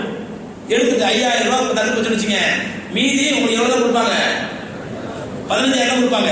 ஏலத்தை எடுத்தவர் 15,000 கொடுப்பாங்க. இந்த 15,000 தான் 20 டிவைட் பண்ணி கட்ட சொல்லுவாங்க. அப்ப 20 டிவைட் பண்ணா ஒரு ஆளுக்கு எவ்வளவு கட்டுவாங்க, 750. ஒரு ஆளுக்கு 750 தான் கட்டுவாங்க. 20 பேருக்கு 15,000 ரூபாய் கட்டுவாங்க. சரி, ஒரு முதல் மாசம் 750 ரூபாய் கட்டிருப்பீங்க, எழுதி வச்சு நோட் பண்ணி வச்சுக்கீங்க. 2வது மாசம் அதே மாதிரி ஏலம் விடுவாங்க. ஏலம் விடும்போது 5,000 ரூபாய் 4,000 ரூபாய்க்கும். அப்ப 2வது மாசம் 720 ரூபாய் கட்டுவீங்க. இப்படி நீ கூட்டி கழிச்சு பாத்தீங்கன்னா 20 மாசத்துக்கு பாத்தீங்கன்னா நீங்க மொத்தம் கட்டினது 14,000 ரூபாய் 15,000 ரூபாய் கட்டிருப்பீங்க. ஆனா உங்களுக்கு மொத்தமா வர்றது 19,000 ரூபாய் கிடைக்கும். இந்த 4,000 ரூபாய் வட்டி, 4,000 ரூபாய் வட்டி வாங்குறீங்க. அதே நேரத்துல முதல் வாரம் எடுத்தா பாருங்க, அவன் கட்டினது அவன் எடுத்தது எவ்வளவு 15,000, அவன் கட்டுற பணத்தை கூட்டி கழிச்சு பாத்தீங்கன்னா 17,000 ரூபாய் கட்டிருப்பான். அப்ப 2,000 ரூபாய் வட்டி கொடுக்கும். சொல்ல புரிஞ்சுங்களா? இதுதான் ஏலச்சீட்டு ஹராம் காரணம். கடன் இருக்குமையானால் சக்காத்து கொடுக்கும் பொழுது கடனை கழித்து விட்டு கொடுக்க வேண்டுமா, அல்லது நமக்கு கடமையான சக்காத்தை அவ்வாறே கொடுக்க வேண்டுமா? மேலும் கடன் கொடுத்து அது திரும்ப கிடைக்கவில்லை அதையும் சக்காத்து கொடுக்க பணம் எடுத்துக்கொள்ளலாமா? அதாவது நீங்க கொடுக்க, உங்களுக்கு யாருக்காவது கொடுக்க வேண்டியது அந்த கடனை கழிச்சிருக்கும். உங்கள்கிட்ட இருக்கிற பணம் எது பலதும் சொல்லுங்க, சக்காத்து சட்டம் உங்களுக்கு இருக்கிற பணம், உங்களுக்கு நகை, உங்களுக்கு வியாபாரம் கொடுக்குறது எல்லாத்தையும் கிளப்பிட்டே வரணும். யாருக்காவது கடன் கொடுக்க வேண்டியது கடன் கழிச்சிடணும். அதே மாதிரி நீங்க ஏதாவது ஒரு உங்களுடைய பில்டிங்கோ வீட்டுக்கோ உங்க சொந்த வீட்டுக்கு நீங்க அட்வான்ஸ் வாங்கிருக்கீங்க, 2 லட்ச ரூபா 3 லட்ச ரூபா அட்வான்ஸ் வாங்கிருக்கீங்கன்னா அந்த பணத்தை கழிச்சிடணும். நீங்க யாருக்காவது அட்வான்ஸ் கொடுத்துருந்தீங்கன்னா அந்த பணத்தை சேர்க்கணும். சோ இதான் சக்காத்து பண்ணல. சேர்த்து கடன் தான் கழிச்சிட்டு மீதி உள்ள அமௌண்ட் எதுவோ அதுக்கு மட்டும் சக்காத்து கொடுத்தா போதுமானது. இஸ்லாத்தில் கண்தானம் உறுப்பு தானம் செய்யலாமா? கூடாதுங்க. இஸ்லாத்துல கண்தானமும் உறுப்பு தானம் செய்யக்கூடாது. அது பல தடவை விரிவாக சொல்லியிருக்கிறோம். ரத்த தானம் மட்டும் அது அனுமதிக்கப்பட்டது. ஏன்னா அல்லாஹ் சொல்றான் குர்ஆன்ல, மின்ஹா ஹலக்னாக்கும் வ ஃபீஹா நுஈதுக்கும் வ மின்ஹா நுக்ரிஜுக்கும் தாரத்தன் உக்ரா. இந்த மண்ணிலிருந்து தான் உங்களை படைத்தோம், இந்த மண்ணுக்கே உங்களை திரும்ப அனுப்புவோம், இந்த மண்ணிலிருந்து மீண்டும் மறுமையிலே நீங்கள் எழுப்பப்படுவீர்கள் அப்படிங்கிறான். அப்ப அல்லாஹ் கொடுத்த இந்த சரீரம், இந்த உடம்பு அல்லாஹ் நமக்கு அமானிதமா கொடுத்திருக்கான். எதுக்கு? நம்ம யூஸ் பண்றதுக்கு மட்டும். யூஸ் பண்றது நம்ம இரவலா கொடுத்திருக்கான் அல்லாஹ் நமக்கு. திரும்ப நம்ம யார்கிட்ட ஒப்படைக்கிறோம்? அல்லாஹ்ட்ட ஒப்படைக்கிறோம், இந்த பூமியில அதை புதைப்பதற்கு. இது அல்லாஹ்வுடைய நம்முடைய உடம்பை கொடுத்ததுடைய கான்செப்ட். நம்ம இரவலா கொடுத்த பொருளை தூக்கி ஊரா விட்டு கோழி எடுத்துமா மேல பாக்கிய வர கதையா? நமக்கு அல்லாஹ் இரவலா கொடுத்திருக்கான். அதை தூக்கி ஒரு பெரிய வாரிவாளர் வந்து திட்டா, உனக்கு கிட்னி, உனக்கு இப்படி கண்ணு, இவருக்கு என்ன ரைட்ஸ் இருக்குது? ஆனா ஒரு 5,000 ரூபாய் பணத்தை கொடுப்போம், அது கொடுக்க மாட்டாரு. செத்த பிறகு கண் எடுத்துக்கோ. இப்ப கண் ஆபரேஷன் பண்ண ஒரு 5,000 முடியாது தர மாட்டேன். செத்த பிறகு கண் எடுத்துக்கோ, செத்த பிறகு கிட்னி எடுத்துக்கோ. யார் கொடுத்த அனுமதி இது? ஏன்னா நபிஸல்லல்லாஹு அலைஹி சொன்னாங்க, நீங்க எப்படி அடக்கம் செய்யப்பட்டீர்களோ அப்படித்தான் எழுப்பப்படுவீர்கள். நீங்க கண்ணை இழந்தது குருடனாக அடக்கம் செய்யப்பட்டால் மறுமையில் எழுப்பப்படும் பொழுது குருடனாக தான் எழுப்பப்படுவீர்கள். அல்லாஹ் பார்த்து நசீப் இருக்காது, அல்லாஹ் ரசூலை பார்த்து நசீப் இருக்காது. ஏன்னா ரசூலா சொன்னாங்க, அல்லாஹ்வுடைய பாதையில ஷஹீதானவங்களை குளிப்பாட்டாதீங்க, ரத்தம் சொட்ட சொட்ட அப்படியே அடக்கம் பண்ணுங்க. அவர்கள் மறுமையில எழுப்பப்படும் பொழுது ரத்தம் சொட்ட சொட்ட எழுப்பப்படுவார்கள். எஹ்ராம் அணிந்த நிலையில ஒருத்தர் மௌத்தாயினார் ஹாஜி, அவரை எஹ்ராம்லாம் கலையாதீங்க, அக்கறமா போடாதீங்க, அப்படியே அடக்கம் பண்ணிடுங்க. அவரை எழுப்பப்படும் பொழுது லப்பைக் அல்லாஹும்ம லப்பைக் என்று தல்பியா சொல்லவனும் எழுப்பப்படுவார். ரசூலா சொல்றாங்க. அவன் எப்படி அடக்கம் செய்யப்படுகிறோம் அப்படிதான் எழுப்பப்படுவீங்கன்னாக்கா, அப்ப நம்ம இஷ்டத்துக்கு நம்ம கண்ணை பிடிக்கி கொடுத்துட்டு நம்ம அடக்கம் செய்யப்பட்டோம்னா நம்ம எழுப்பப்படும் போது எப்படிதான் எழுப்பப்படுவோம்? குருடாக எழுப்பப்படுவோம். இப்போ உங்களுக்கு ஒரு டவுட் வரும், சரியா சார், நம்மளா கொடுத்தா பிரச்சனை, போற ஆக்சிடென்ட்ல கண்ணு போயிடுது, ஒரு ஆக்சிடென்ட் ஆயிடுது, அது கண்ணு செஞ்சிருது, இப்ப என்ன அடக்கம் பண்றாங்க? இப்ப கண்ணில்லாம எழுப்பப்படுவோம்னா, ஆக்சிடென்ட் என்பது அல்லாஹ் ஏற்படுத்துவது, கண் தானம் என்பது நீங்கள் ஏற்படுத்தியது. ரெண்டு வித்தியாசம் இல்லையா? ஆக்சிடென்ட் அல்லாஹ் ஏற்படுத்துறது. அவர் ஆக்சிடென்ட் ஆயிடுச்சு, மூத்தா போயிட்டீங்க, ஷஹீத் ரசூலுல்லாஹ் சொல்றாங்க. ஆக்சிடென்ட்ல மூத்தாயிட்டா ஷஹீத், எவ்வளவு பெரிய பாக்கியம் சொர்க்கம். அதே ஆக்சிடென்ட் லாரி வரும்போது நீங்க குறுக்க போறீங்க, ஷஹீத் கிடைக்குமா? ட்ரெயின் வரும்போது நீங்க குறுக்க போய் தப்பா பண்ணிக்கிறீங்க, இது ஷஹீத் சொல்ல முடியுமா? அது அல்லாஹ் ஏற்படுத்தியது, இது நீங்களா ஏற்படுத்திக்கிட்டது. இது வந்து ஒப்பாகாது. அதனால நபி ஸல்லல்லாஹு அலைஹி வஸல்லம் ஹதீஸ் படி கண்தானம் செய்யறது, கிட்னி தானம் செய்யறது கூடாது. சரிங்க, இப்ப நமக்கு கிட்னி தேவைப்படுது, நமக்கு கிட்னி தேவைப்படுது, யார்கிட்டயா வாங்கிக்கலாமா? தப்பு இல்லை. ஏன்னா இந்த ஹராமான சட்டம் நமக்கு தான். காஃபிர்கள் உண்டா? காஃபிர்கள் உண்டா? அவங்களுக்கு ஒண்ணும் கிடையாது. அதெல்லாம் ஒருத்தவங்க வரும், வாங்கிக்க தப்பு கிடையாது. அதே நேரத்தில் முஸ்லிம் நாடு சவுதி அரேபியா, அங்க யார்கிட்ட கேட்கறது? கிடைக்கலையா? இருக்கிற வரைக்கும் அவங்க இருங்க, அல்லா கூட்ட விஷயம் இருக்கு. கிடைக்காத வச்சு என்ன பண்ண முடியும்? அது வருகிற அவனை மயக்கூசி போட்டு டாக்டர் இருக்கிற மாதிரி கிட்டி திரும்பி வச்சுக்க முடியுமா? மயக்கூசி போட்டு வருகிற அவன் தெரியாம பண்ண முடியாது. இருக்கிற வரைக்கும் அனுபவிப்போம் ஹயாத்து, முடிச்சா வந்து அல்லாஹ் உடம்பு சேர்ப்போம். ஷாபான் இரவில் பள்ளிகளில் விளக்குகளை அடைத்து திக்ர் செய்வது ஏன்? அன்றைய இரவில் கபிரஸ்தான் செல்வது ஏன்? பகலில் செல்லக்கூடாதா? போறவங்களுக்கு கேளுங்க. பள்ளிகளில் விளக்குகளை அடைச்சு திக்ர் செய்யறதுங்கிறது வந்து நம்ம இப்ப தஹஜ்ஜுத் கூட லைட் அனுப்போம். அது வந்து மன ஓர்மைக்காக. அது ஷாபான் ராத்திரில, லைலத்துல் கத்ர் ராத்திரில அப்படிலாம் ஒண்ணும் கிடையாது. எந்த நேரத்திலுமே இப்ப தஹஜ்ஜுதே தொழுது நான் வீட்டுல தஹஜ்ஜுத் தொழுதா லைட்லாம் ஆஃப் பண்ணா நான் தொழுவேன். ஒரு மனசு ஒரு ஆகத்தா இருக்கும். அந்த நேரத்தில் நீ தனிமையை நின்று பெரிய சூறாக்கு ஓதுகின்ற நேரத்தில் அல்லாஹ் பேசுற மாதிரி நமக்கு ஒரு ஃபீலிங் வரும். ஒரு தனிமையில் பார்வை அங்கே போகாது, எது நமக்கு தெரியாது, ஒரு மன உரிமையோடு கேட்கலாம். அதே மாதிரி அழுது துவா செய்யறாங்க, பக்கத்துல யாராவது வெக்கமா இருக்கும், ஃப்ரெண்டு உட்காந்துருக்கா எப்படி அழுகுதுன்னு சொல்லி. அதே நேரத்தில் இருட்டா இருந்துச்சுனாக்க அதை பத்தில வெக்கம்லாம் இருக்காது, நம்ம அல்லாஹ் நேரடியாக இருக்கிற மாதிரி நினைச்சு இதுக்காக விளக்கு அடைக்கப்படுது. மற்றபடி விளக்கணைக்க சல்ட்டு ஃபர்து விளக்கணைக்கான தஹஜ்ஜுதே கிடையாது, அப்படிலாம் யாரும் சொல்ல முடியாது. சோ அந்த அடிப்படையில் விளக்கை அணைச்சுதான் சொல்லணும் அப்படி எந்த கம்பல்சரி கிடையாது. விளக்கு அணைஞ்சாலும் சொல்லலாம், அணைச்சு சொல்லலாம். ஒரு மன உரிமைக்காக விளக்கு அணைக்கிறோம், அவ்வளவுதான். சரி, இரவில் கபர்ஸ்தான் செல்வது ஏன் பகலில் செல்லக்கூடாதா? அது அவங்க தான் கேட்கணும். ஏன் போறாங்க ராத்திரில? எந்த ஆதாரமும் கிடையாது அதிசயம் இல்லை. இரவுல கபர்ஸ்தான் போறதுக்கு, பகலில் போடக்கூடாதுங்கிறதுக்கு. அதுவும் அன்னைக்கு காலத்தில் மட்டும் தான் போடுவோம். நல்ல விதவிதமா ஃபோக்கஸ் லைட் போட்டு அப்படியே சீரியல் இடம் சிக்கன் தான் அன்னைக்கு தான் போவோம். அடுத்த நாள் வந்து காசு போச்சு பேய் பக்கடிச்சா காசுல அப்படின்வான். மரண ராத்திரி கொஞ்சம் போக மாட்டான். அன்னைக்கு ராத்திரி கூட நாலு ஃபோக்கஸ் லைட் போட்டுக்கணும், பேய்லாம் வந்தா படிச்சு தெரியுற மாதிரி அப்படி போட்டா மட்டும் அன்னைக்கு ராத்திரி தான் போவாங்க பெருசாக.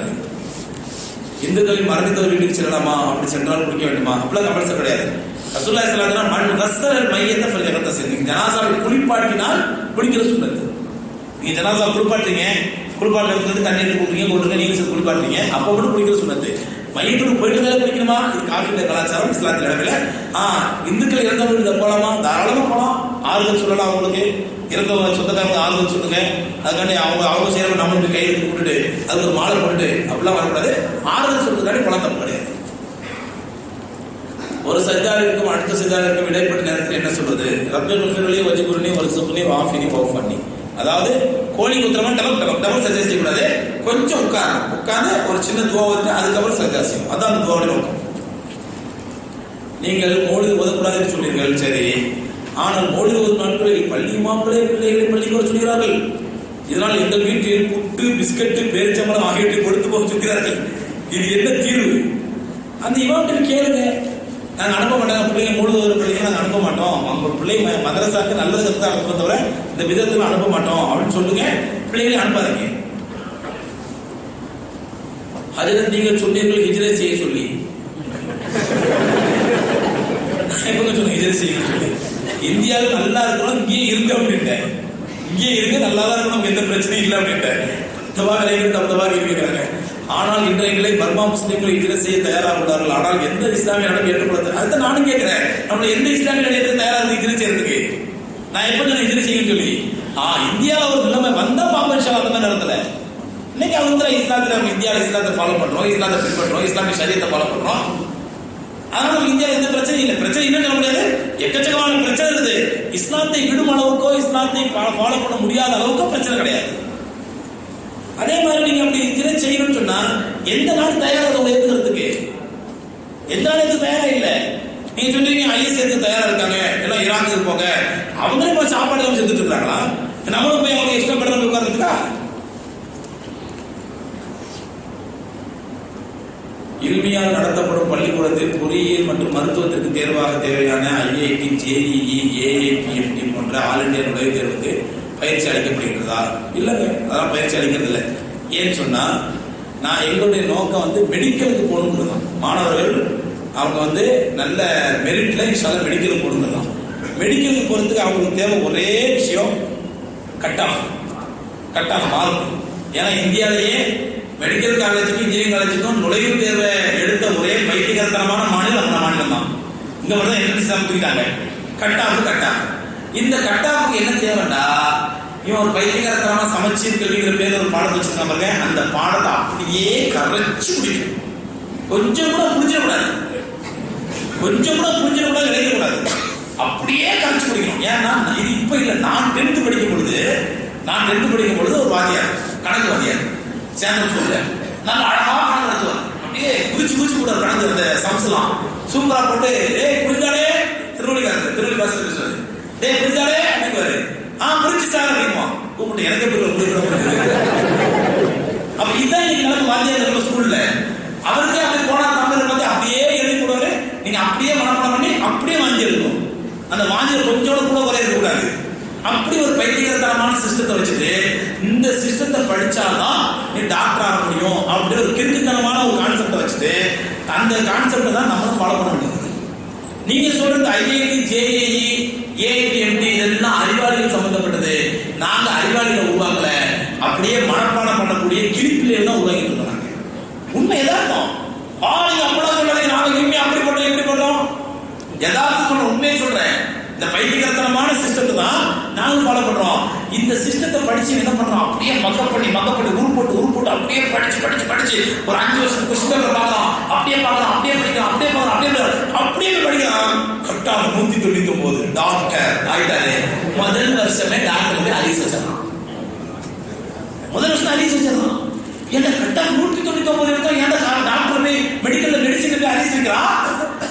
இது வரைக்கும் படிச்சது கிளிப்புள்ள பாடம், அங்க போனா கொஞ்சம் அறிவுக்கு வேலை, அதான் இல்லையே. புரியுதுங்களா? இது கவர்மெண்ட் ஏற்படுத்தி கொடுத்தா பைத்தியக்காரத்தனமான சிஸ்டம் இது.